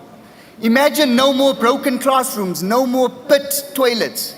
Under a DA national government, public hospitals and clinics will be safe and caring. No more broken hospitals, medicine stockouts, or broken equipment. Under a DA national government, you know that the cancer of corruption will be cut out. Corruption is stopped and eliminated everywhere that the DA comes into government. Now imagine what we can do as a national government. We must move forward until there is no misuse of public funds or ministers in mansions with luxury cars. Together we will stop these rock star ministers, as Leon Schreiber describes them, and we will make ministers the servants of the people and not royalty. It would mean an end to the abuse of power, a permanent end to state capture, and the end of the mafia state. And you would see, my fellow Democrats, you would see that without delay, a DA national government would open the economy and let businesses thrive. And so investment would return, money will flow back into South Africa, our tax yields will increase, and treasury will be healthy again. Because to rebuild what has been broken, to repair the ANC's mess, it will take a DA government, and it's going to cost us money. But as the economy grows, as jobs are created, so the quality of lives of our people will improve. My fellow Democrats, if you want to know the true nature and intention of a political party in government, you need only look at the fights that they take up as an opposition. As we, the DA, fight for lower food prices, to slash fuel costs, end in load shedding, fighting against government trying to take control of our school governing bodies, fighting for a better police minister, we can do much, much better, fighting to end cadre deployment, and so you see, this is exactly how we will govern South Africa. Now, we need each and every one of you across our beautiful country to join us in this fight. If we stand together and fight for this future, we can make it a reality together. Saam staan, dear, saam staan. Ta, ta, DA, ta, ta. Forward, DA, forward.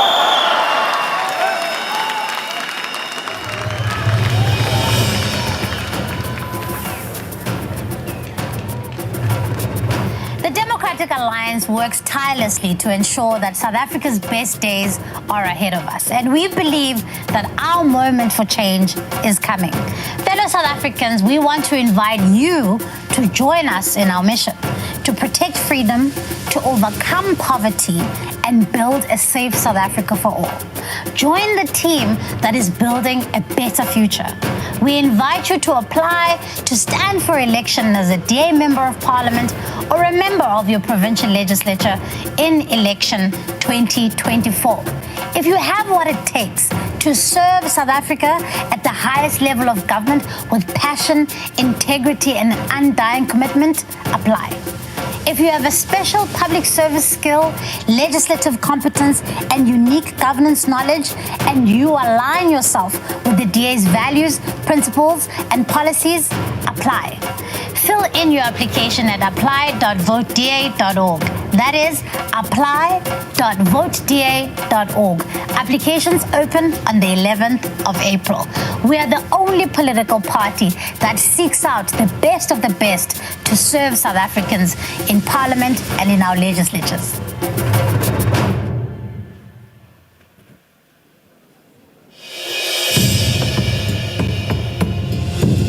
Welcome back to the stage your Masters of Ceremony, Liam Jacobs and Karabo Chachal. Woza 2024, Woza! I don't think you guys are excited enough. Let's try that again. Woza 2024, Woza! Aye, your Democratic Alliance, aye, Yeah. Karabo, I've got to say this. The electricity in this room is enough, and it has the ability to light up the entire country. The entire country. You got that right. This electricity comes from our 9 provincial structures. Yeah. So as we march into election 2024, I think it's high time that we acknowledge these provincial structures. Yeah. So, Karabo, what do you have to say about that? I think, look, the 9 centers of excellence that we have and their delegations are all here today, each holding the bragging rights of their part that they built towards building a strong DA. And so provinces, I want to hear, are you ready to represent? I want to hear better, are you here to represent? So I bet each and every province has their own chimuranga, their own song to brag about their own provinces. I get it, we're going to be good for that. Good stuff. Our first province showcases rugged wild coast beaches and unspoiled natural beauty. Under tough drought conditions, our governments here are doing everything they can to defeat Day Zero, otherwise known as the home of legends. Abantu basempuma koloni, epondweni. Let's hear it for our delegates from the Eastern Cape. Alala, Eastern Cape, alala.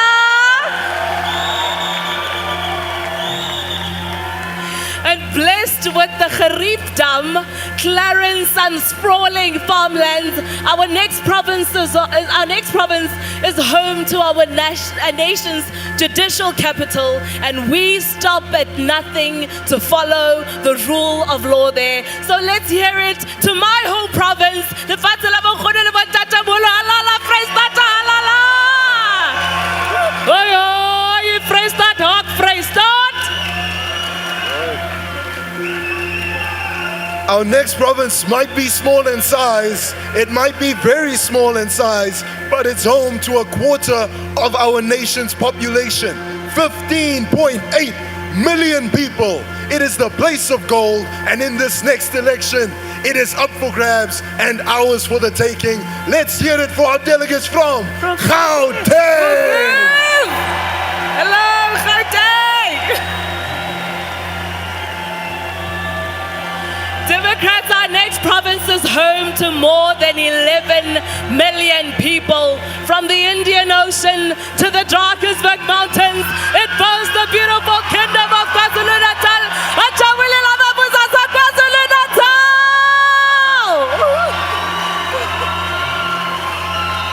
That's more like it. Halala, KZN, halala. Halala.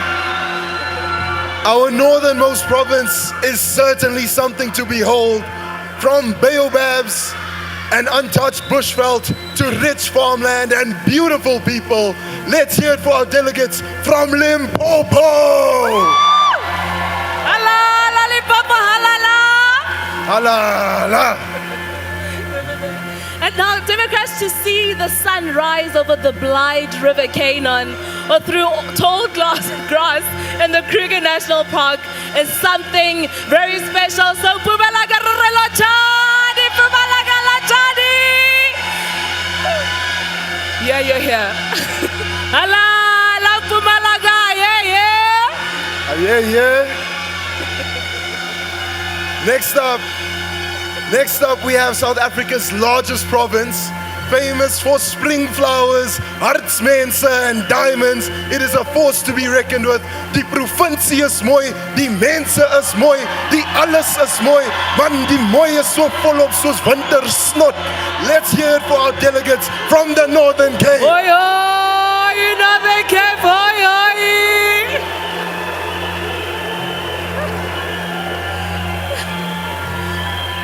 Thank you, Northern Cape. With untouchable and beautiful farmlands, our platinum province is full of potential. Reality Democrats, let's give it for the Northwest! Aye, Northwest, aye. And last, but certainly not least, I wonder who it could be. Yeah, there's only one. I wonder who it could be. There's only one. This province is home to the mother city. It is a beacon of excellence. It is a standard bearer for good governance. She's the DA's first provincial governor and incidentally, the best in South Africa. Weskaap, jou lekker ding. Give it up for the Western Cape. Allah, Western Cape, Allah. Vooruitjie, Weskaap, vooruitjie. Hoe lyk het, Weskaap? Hoe lyk het?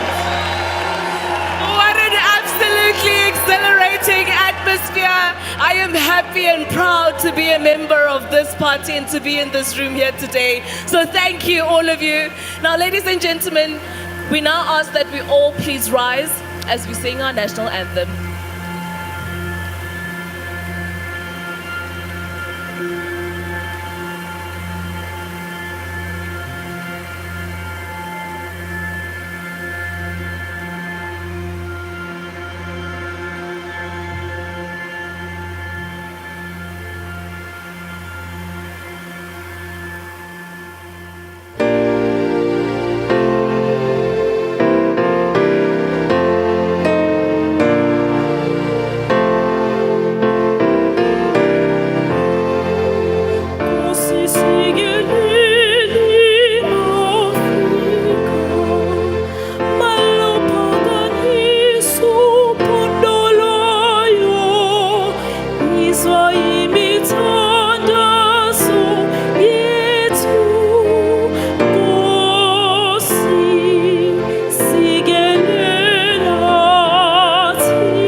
The story of DA governance goes back almost 25 years.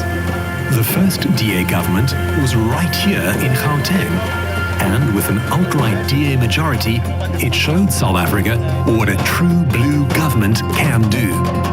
Please welcome to the stage Mayor of Midvaal, Peter Texera.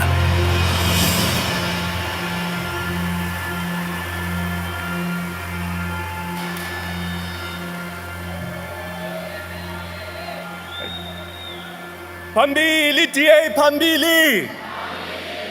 Woza 2024 woza. Democrats dumelang sanbonani. Goeiemôre. Good morning. I am grateful and deeply honored to be standing here on the party's biggest stage and elective Congress. Ke a leboha for menyetla o e ke fuweng wona. As mayor of the longest standing DA majority government, I stand here today and proudly say, look how far we have come. I am proud to look into the beautiful sea of blue colors, to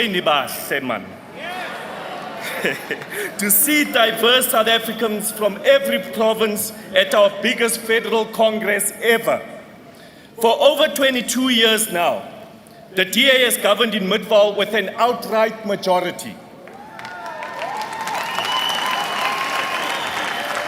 which means no coalitions, no compromises, just true blue DA governance. This means that our excellent service delivery policies and our fundamental values are implemented in Midvaal without exception. You've heard Umfowethu Chris Papas tell the story of taking over Umgeni from the rotten ANC. And you've heard Celia and Jane tell us how close we are to getting the ANC out of government nationally. Now let me tell you the story of a true blue DA government and what life can be like when voters give the DA a chance to govern. The difference is so apparent and visible, and when you're in Midvaal, you do not need to drive very far to see it. Ke bua ka phapang e bonahalang. Grant me this opportunity to tell you a tale of two cities. A story of a DA-governed Midvaal and an ANC-led Emfuleni municipality. This year, Midvaal received its 9th consecutive clean audit.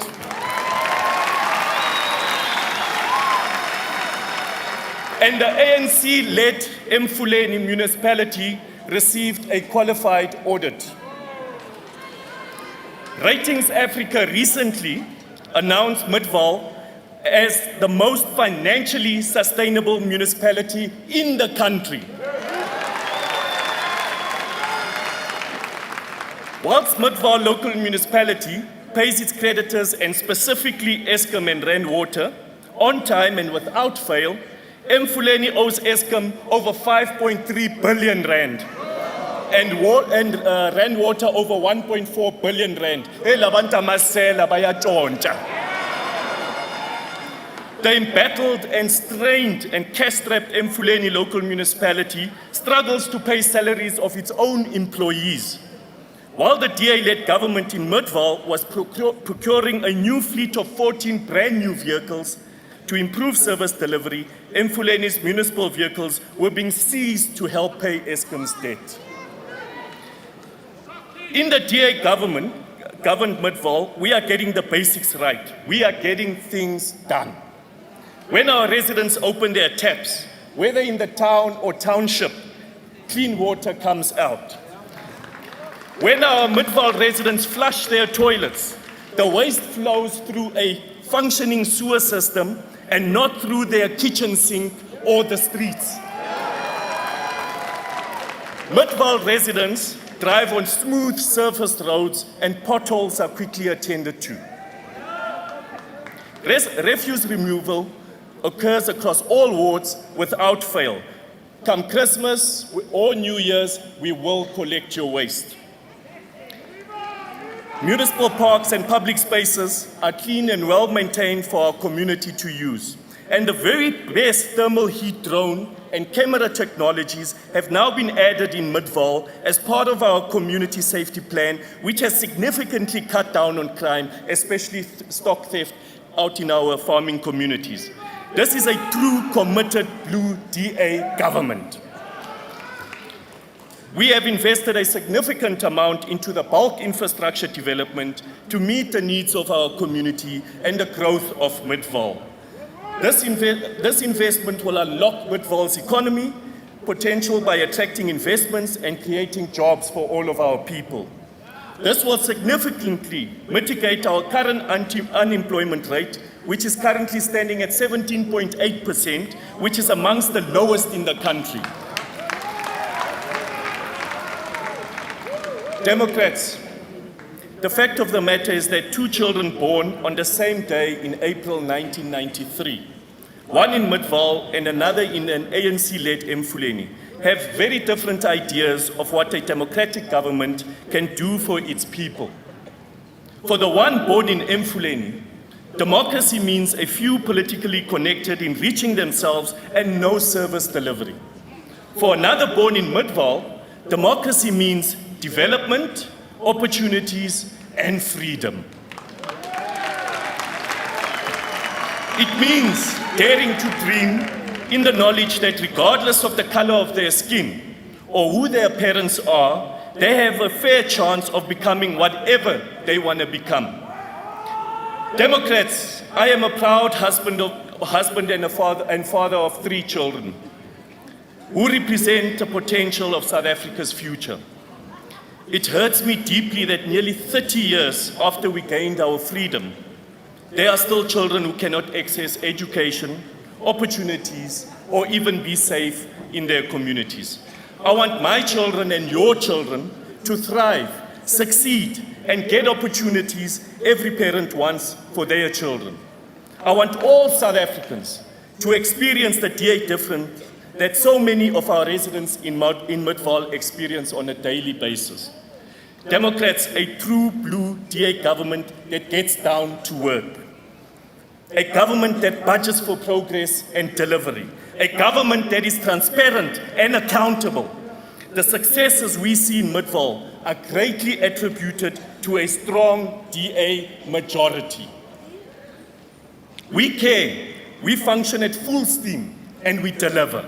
I can say to you and to all South Africans that if we want a better future nationally, we must vote for the DA's Kipela Masela Lawatunchi Malietu. Let the winds of change blow. Let election 2024 harness these winds. Let's get things done and let the future be true blue. Pambili DA, Pambili! Kula DA, Kula! Woza 2024, Woza! Inbonga nonke. We are a party of diversity. We are the most diverse political party in South Africa. We are all creeds, all cultures, all races. Young and old, we stand side by side. Please welcome to the stage the leader of the DA Youth, Nicholas Nyati.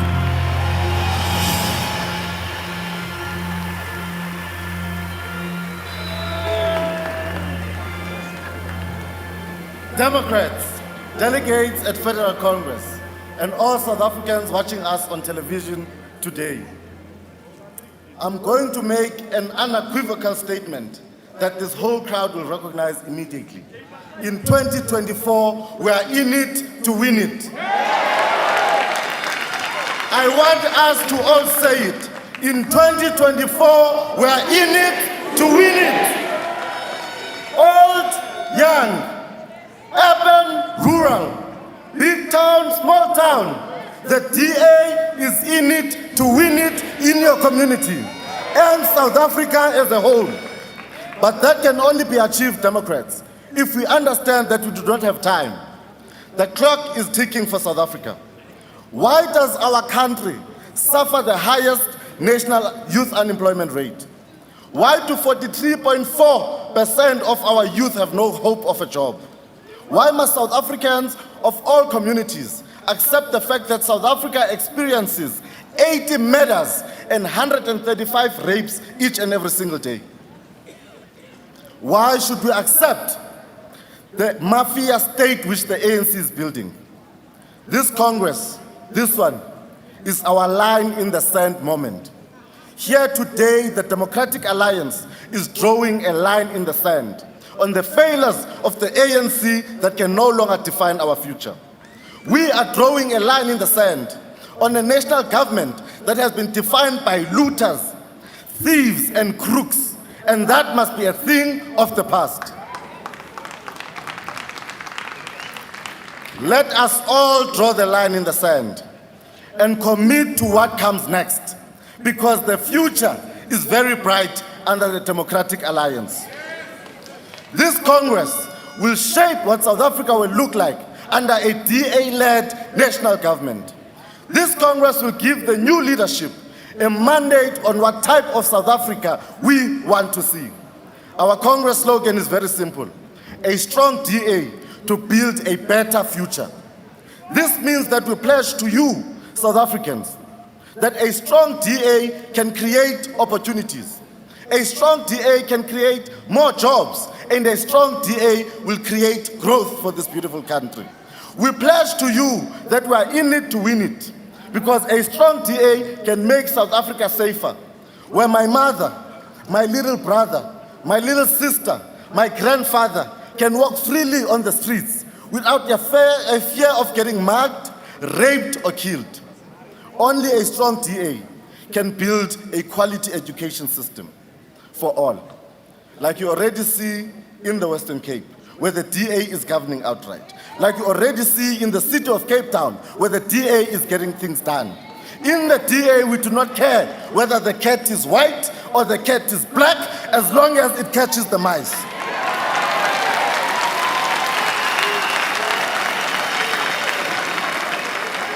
Democrats, that is the freedom, that is the fairness, and that is the non-racialism of the Democratic Alliance. To achieve this, we must remind ourselves of who we are. Ningo bani. We must remind ourselves, what do we stand for? We must go back to our roots and let us embrace the wonderful, positive, and hopeful pathway that we thought we were going to have post-1994. The coat of arms in the national government gives us a direction. It says, "Ke ikara ke," diverse people unite. This represents each individual effort to harness the unity between thought and action. But the irony, Democrats, is that this national government would rather divide us than unite us. But I want to say with absolute confidence, absolute assurance, that while they try to divide us, we will continue to unite. Hey, Ikara, hey. Delegates, when you entered those gates, you signed your registration slip. But it was more than just registration. What you are signing was our intent. What we are signing is that of a national intent that will implement post-2024 when the DA enters the union buildings. Our intent has never been stronger, and we will not rest until those union buildings are blue. We won't rest until freedom, until fairness, until opportunity comes to all South Africans. We cannot rest, not even for one day. Young South Africans, young lions, we want to hear your roar. I'm speaking to young people at this Congress, but most importantly, I'm speaking to young people at home, that this election, we need to hear your voices.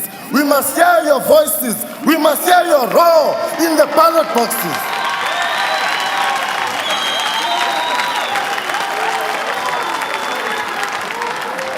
This country needs you to rise to the occasion and stand behind the only pathway to oust this failing national government, these crooks that are defined as the African national criminals.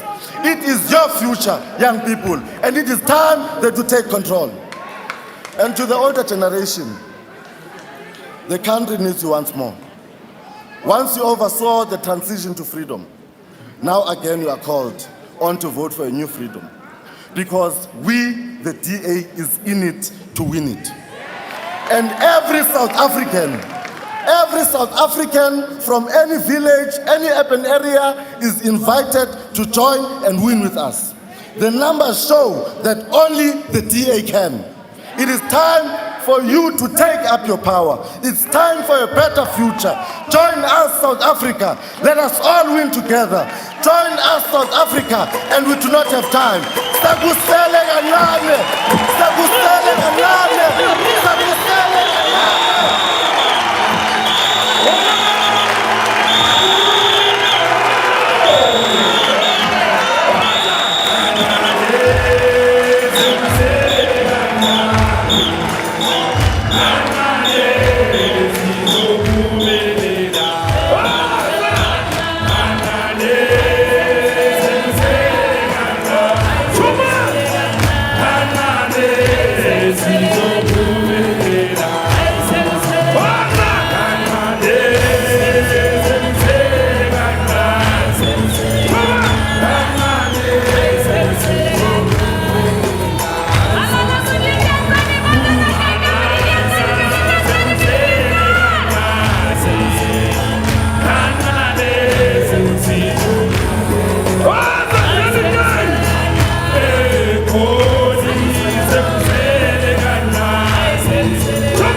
kancane. Don't be scared. Awesome.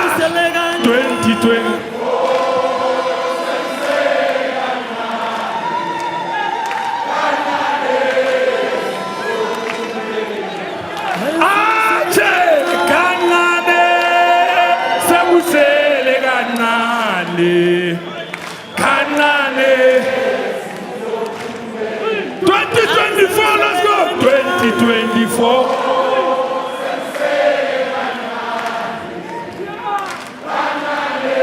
Ay, manangenezo. Waza 2024. Ay, sekuselegana. Ay, sekuselegana.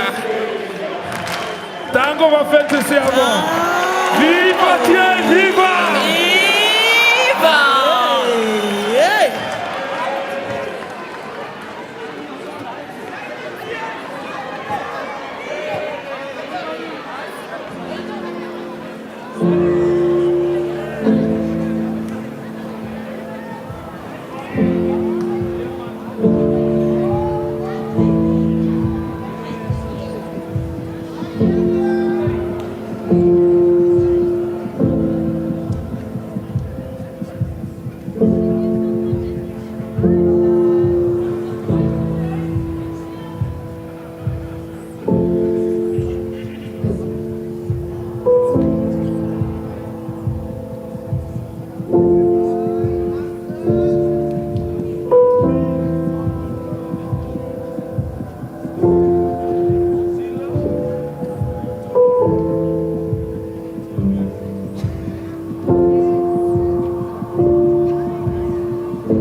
is the 2023 Federal Congress of the Democratic Alliance.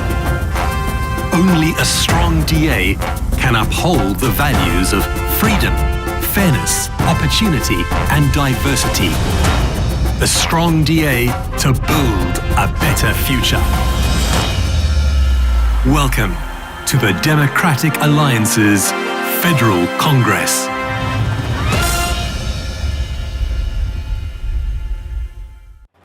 Well, there you have it, South Africa. The DA's Congress 2023 has officially kicked off with the opening ceremony. And what an opening ceremony it was. It perfectly illustrated our theme, a strong DA to build a better future. For those of you that have just joined us, my name is Regan Allen, and with me in studio is my lovely co-host, Leslie Sharif. What was your favorite part of the ceremony?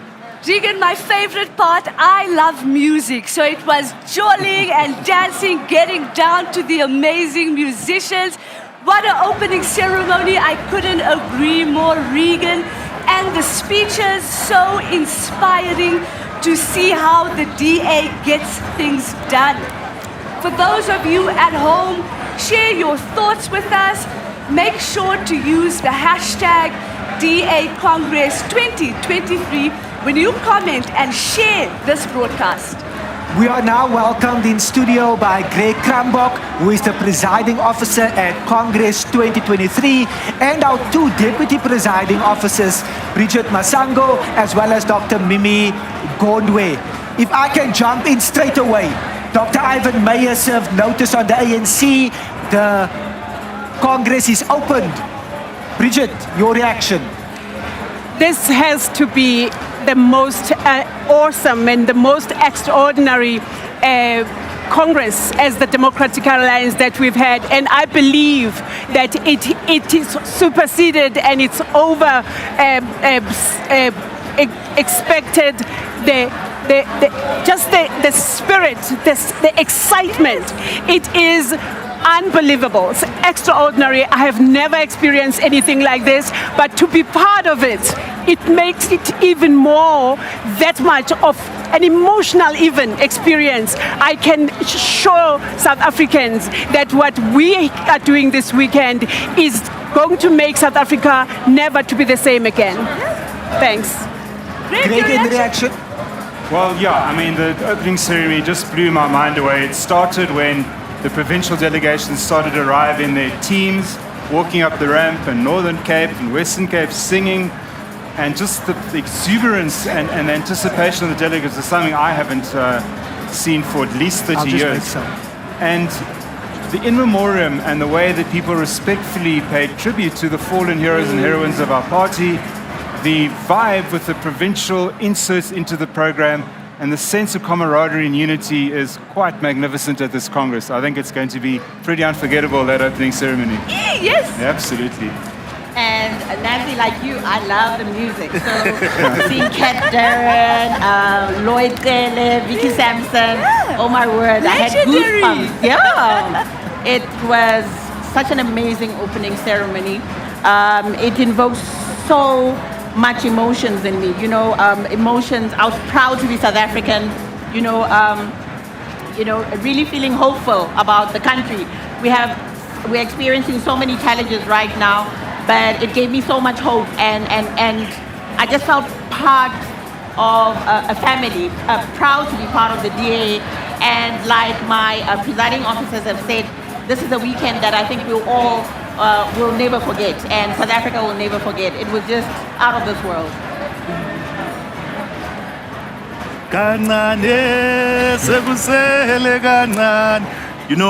It's just putting it into perspective that it's only a moment. What we are doing here is exactly what we have been working on for a number of years, and the finishing line is almost there. The presiding officer, Greg, always says our best days are ahead of us. And I think the electrifying moment, emotions that you get in here, and how everyone is so excited to be together, I think it's showing us that it's only just small. We are almost there. And yeah, I'm looking forward to even many more other aspects of this Congress. Before you jump back in, the in memoriam. Yes. I think it was so fitting, knowing that many of us have worked with so many of those that have sadly passed on, and we are able to ultimately build on the foundations that they have also laid during this particular time. Absolutely. Yeah, it's very important that we pay our tribute and our respects. But let's get into it, into the nitty-gritty, Mambi. Yes. Some viewers at home want to know, what is the role of the presiding officer at this Congress? Well, the role of the presiding officer, we are, believe it or not, responsible for the integrity of the entire electoral process from the day that the first circular went out to declare the Congress. We then assumed that responsibility, that people must know how things work.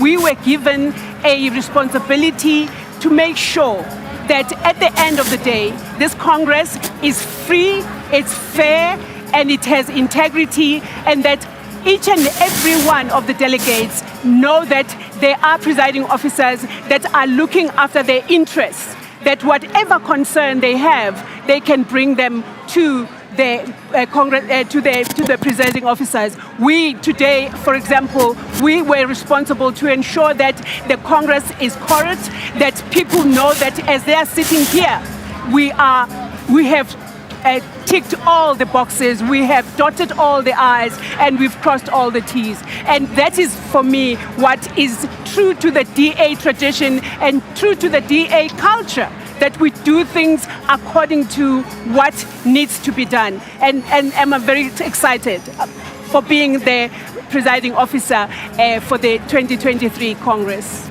Yes. What can we expect next in that Congress? Well, Regan, we're going to have constitutional amendments coming up next, where we bring our constitution up to date. There will be an explanation from the presiding officers as to how our voting system is going to work. After that, a very exciting segment. We're going to have the two federal leader candidates coming up onto stage. I have a very secret coin in my pocket. There's going to be a coin toss, and they're going to call, and that will determine who gets to speak first and second. And each one of the two federal leader candidates will, in fact, then have 5 minutes to address the entire Congress. And I think all the delegates are really looking forward to that. And that, I think, will be the highlights of the afternoon. We will then carry on with the constitutional amendments after that. Greg, so exciting. You're going to show us the coin, or must we wait till later? Well, you know, I think for 2,000 people in the room, sitting right at the back, it might be difficult to see the coin, but maybe we can show it on national television right now. And that is the leadership. There we are. The leadership toss coin for everybody to see. Okay, that will determine who speaks first and who speaks second.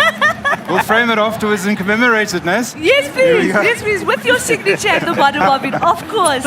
Okay. Greg, speaking about the leadership vote, how secure is the system, and how confident are you that the vote will be both fair and accurate? Well, I'm sure the vote's going to be fair, because we've ensured a fair process, as Bridget was explaining right from the beginning, even having oversight through our compliance systems on branch elections and council elections to make sure delegates are properly elected according to a process. But it goes to things like spinning a wheel to see what questions the candidates will get in the debate, which they had on Monday. Making sure that the questions are alternated so not everybody has the chance to go first. They alternate going first and second, and we did that on all our leadership debates. It means even drawing lots to see where candidates can put their tables, as we have in the plenary hall, outside and even outside. So I think fairness is built into our system. In terms of the secrecy of the ballot, we've used Open Vote for 3 years. We've used it at federal, we've used it at provincial congresses, we've used it in caucus elections. And so it's a tried and tested system used throughout the world, and we have so much help available to Congress, 100 extra laptops, 30 staff members. If anyone has any doubt how to vote, they can come here between 6 and 9 tomorrow. We'll assist them, and I'm expecting every single delegate who's registered for Congress to be able to cast their vote. in fairness and in secrecy. Yeah, so Greg, many people are asking how long will delegates have in order to vote for the new leadership? Well, they're going to have 3 hours, Regan, and they'll get their Open Vote link and their code at 6 a.m. They will have 3 hours then to cast their vote. It is within the presiding officer's discretion if we should extend voting. In 2020, we had a very difficult challenge with decentralized voting throughout the entire country because of COVID, and we did extend voting by half an hour for that. But Bridget and Mimi and I are absolutely determined there will be no delegate that wants to cast a vote that does not get to actually cast their vote. They will cast their vote if they do want to do so. We will be making sure that we are there to assist them to do that. But at this stage, from 6 a.m. to 9 a.m., and maybe every single person will cast their vote by then. That's my hope. Mambi, Congress is on a bit of a comfort break, but when we come back, we should be going into constitutional amendments. Yes. Can you just explain what that is and how it works for those that may not know? Well, the Constitution of the Democratic Alliance, like all credible constitutions, is a living document. Now and again, there will be amendments that will be made, and that is open to each and every structure of the Democratic Alliance. We send out a circular to say the constitutional amendments now it's open for people to bring their amendments on board, and that process has milestones that it is now closed. We've now, we are working with, there's a committee called the Constitutional Amendments Review Committee that works on the received amendments to see if they are in line with the constitution and the principles of the Democratic Alliance. Once that process is closed, we had a webinar where they were debated on the floor of, let me say, the Constitution, the Congress, but on an online system, just because we received so many. And the DA, not one amendment is cast out. Every amendment is reviewed, every amendment is presented. People that have submitted their amendments are contacted to say, we believe that this is what you wanted to say or whatever, and that is done live. People are part of the process of amending the Constitution. So today we are voting, where if you agree with the amendment, the rest of the delegates will say, I agree with that amendment, I don't agree with that amendment. And that process is as open, as free, as transparent as that. And that is the DA for you. We are the DA of that principles. Is a sign of healthy democracy, Yes. internal. In action. And as I was listening, we are potentially voting for the next president of our country. Yes. And I think many of our viewers are also asking, what is the resolution and what are some of those resolutions that we voted on? Thank you very much for that question, Regan. I like how CISB has alluded to the fact that with constitutional amendments, they speak to amending our federal constitution. Whereas when you look at resolutions, they're about policy.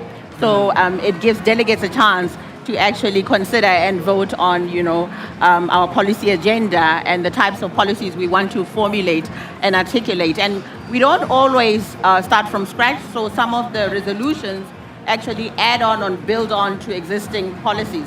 So, for example, we have resolutions that seek to reconfirm our economic justice policies.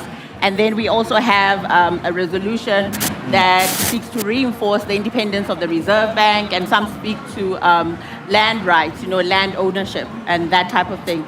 And then we look at the threshold. When you look at the threshold for constitutional amendments, it is actually 2/3 of delegates present and voting. And then when you look at the ones for the resolution, it's 50% of delegates present and voting. So there's a difference in terms of the threshold and the requirements for passing, constitutional amendments as well as resolutions. But it's an exciting time, and like he said, we've got strong internal democracy processes, and we are seeing them come to play in this Congress, where people, 45% of our delegates are non-public reps, so they're not MPs, they're not MPLs, they're not councillors. So we have our members, branch members, and our activists actually taking decisions, crucial decisions about the party and our policy direction as well. Yeah, so exciting, a lot happening. Thank you very much for all your inputs. Presiding officers, you have a mammoth of a task and we wish you luck. Thank you for helping our viewers at home understand why this process is so important. We are now going to cross over to the floor of Congress, where Kwena, our main man, has caught up with the DA's newest executive mayor in the city of Tshwane, Celia Brink.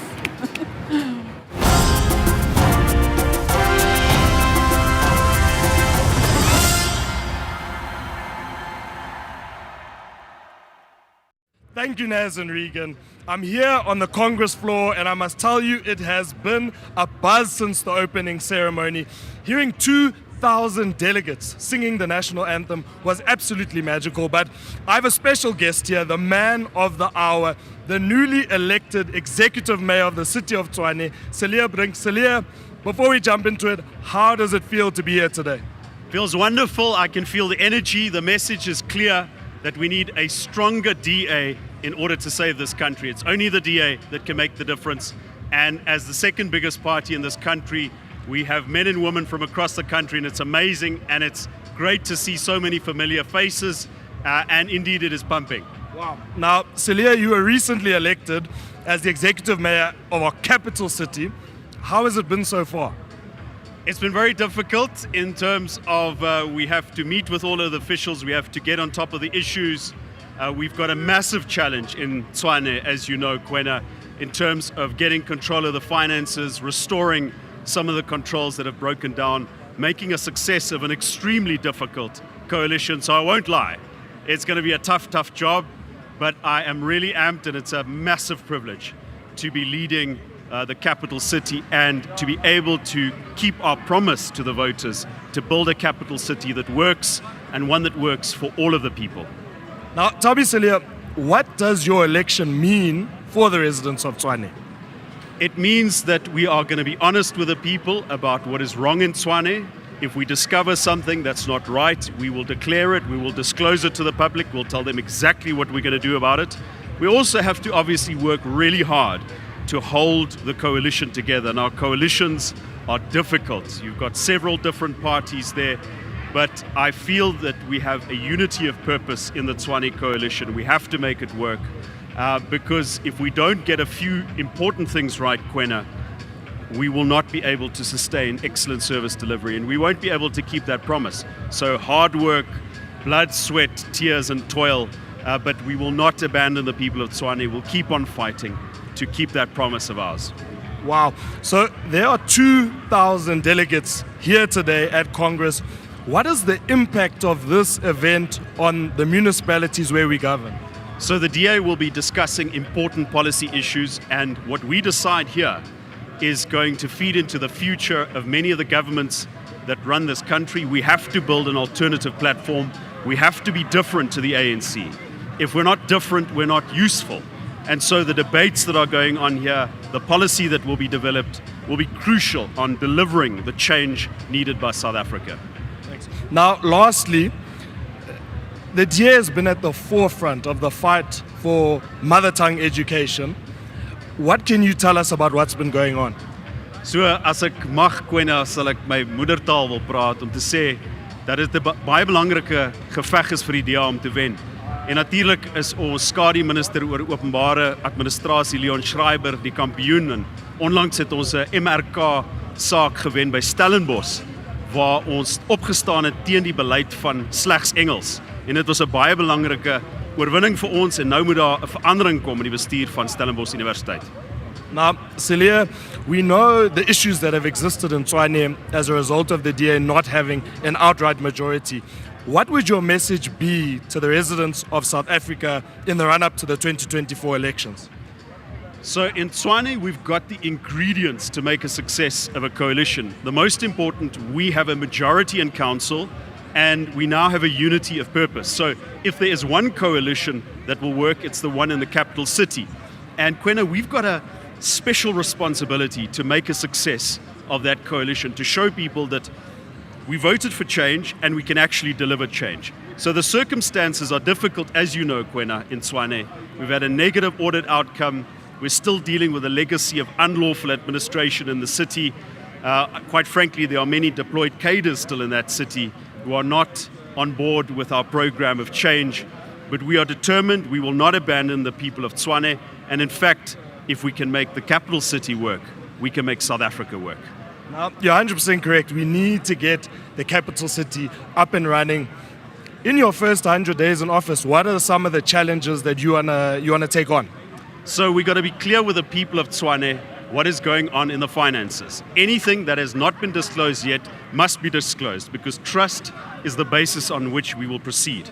Then we have to pass an adjustments budget and devise a financial recovery plan so that we can get value for the money that people pay in rates, tariffs, and charges. Only if we can do that, and it's going to be a critical 2 months, only if we can do that can we deliver on our original promise of progressively improving service delivery and building a capital city that we can all be proud of. Now, we all know nationally, load shedding is a massive issue that the DA has been at the forefront of fighting. Are there any plans inside the city of Tshwane to essentially ensure that we're less reliant on Eskom to grow the economy? It is absolutely essential, not just for the capital city, but all municipalities in this country, to do what has been done in Cape Town and when our coalition was in charge in Ekurhuleni, and devise alternative sources of energy generation. The city of Tshwane has got two, as you know, Kwena, two coal-fired power plants that we have to use. We have to partner with the private sector and see how we can generate our own electricity or facilitate the generation of alternative electricity. If we can get that right, we might even be able to skip 1 or 2 stages of load shedding, as is the case currently in Cape Town. But that is definitely part of our agenda. Okay, now thank you. I suspect a lot of the viewers at home want to get to know our new Burgemeester better. Can you tell us a little bit about your political journey and how you ended up in the top job in the city of Tshwane? So like you, Kwena, I studied at the University of Pretoria. I started the DA Students Organization there, became involved in politics. In 2011, I became a councillor. In 2016, Salim Samanga appointed me as a member of his mayoral committee.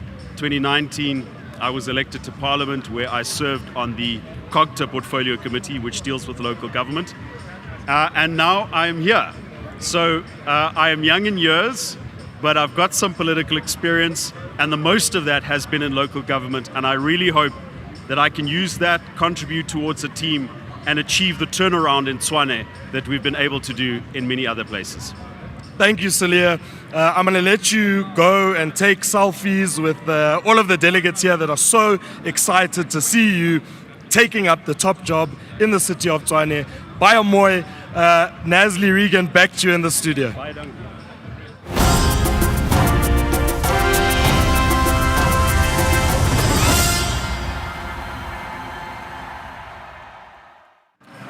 Thank you, Kwena, Celia. We are super proud of the work you are doing. Keep it up.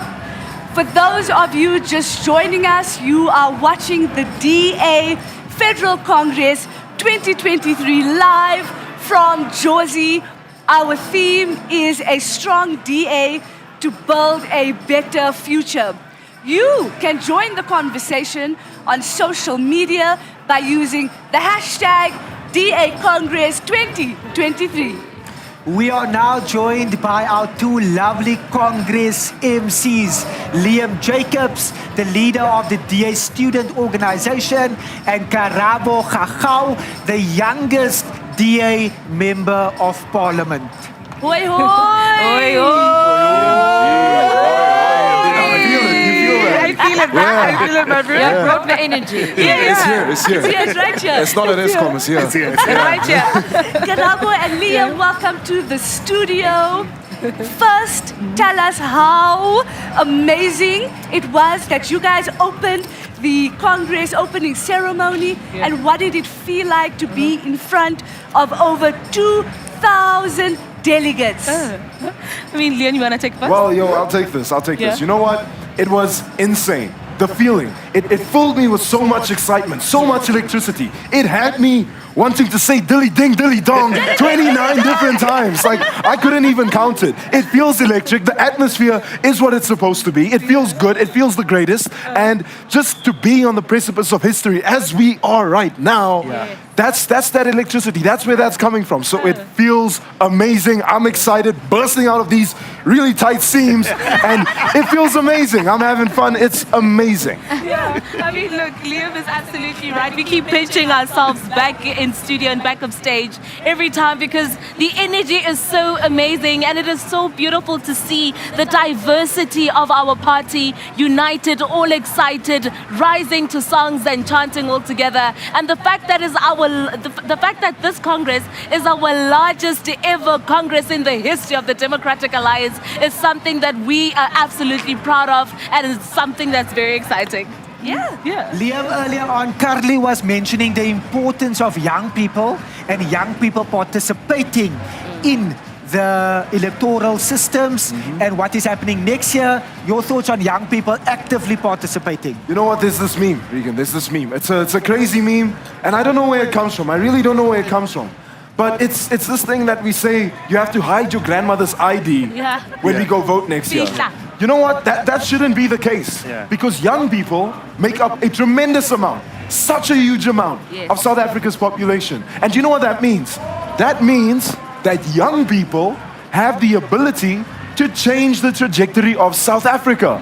So it's imperative. We must do it. You must feel this excitement that I'm feeling to vote. I want to jump when I go vote. I want to go make my X and make my mark. And each and every young South African should feel that way because it is young people who can change South Africa for the better. Yeah, 100%. I cannot agree more with Liam. Liam, you're so right. And that's why we need to make sure young people like myself and you get everybody registered. Not only young people, but make sure your mama, your auntie, the gogova, neefie, niggie, everyone is registered to vote. Because the time is now to get the ANC government out. Why wait? Your power is in your vote, so let's do it next year, 2024, and register today. Kabelo, tell us quickly what is still coming. What can we expect? I think before I get into that, I think if we were to take Liam's energy, we'll never have load shedding in this country. It's electrifying. And I think keep doing it. What's coming is our constitutional amendments, and I think Umamu Bridget mentioned this thing that our constitution is a live document. So to realign it and to refine it to the moment, you have to do some amendments, and that's what exactly is going to happen now. And it's also about now. Tomorrow, we are electing our leadership. So today, our federal candidates are also going to give us speeches. And the most entertaining thing, it's for you, Nestle and Dr. Mimi, who is here now, more entertainment that is coming up as well. So exciting. We have the candy, the debates coming up later, so exciting. But before we wrap up, I don't want you guys to leave, but give us your final thoughts. South Africans, Kabela touched on it. This Congress is not just a Congress for us to have fun as delegates of the Democratic Alliance, but as a Congress that is going to chart the way forward for the next incoming government of South Africa. That is a Democratic Alliance government. So let's stay tuned for those resolutions, those constitutional amendments, and while we're at it and while we're serious, let's break some leg here and there. We have Vicky is here, we have Lloyd, and it's going to be exciting. So stay tuned. Perfect. So from me, it's got to be this much. Wurmy and wurmy no. Change is on the horizon, right? And it is this Congress. And I want you at home, what you're going to do right now is you're going to take out your notebook, you're going to take out your pen, and you're going to write down, history is being made. This isn't about nice times and fun times, the here and there. This is about ensuring that the Republic of South Africa has a bright future. And I can guarantee you right now, you write that down in your book and it's going to come true. Believe in that. Feel the energy. Believe in the energy. We've got this. Manifestation. Right here.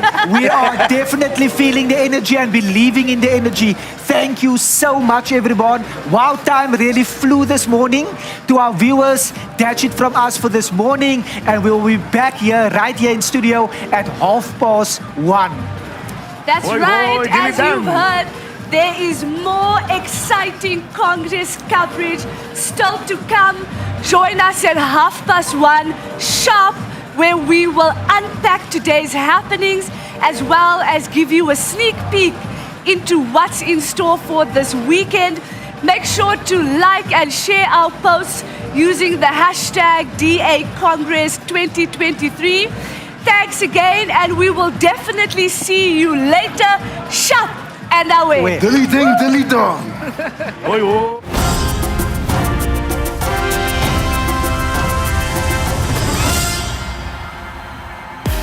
Thanks for watching. Like and follow our page on Facebook. Follow us on TikTok, Instagram, and Twitter. Subscribe to our YouTube channel and hit that notification bell. Please like and share our videos with your friends and family. Join the DA. Join the fight to save South Africa.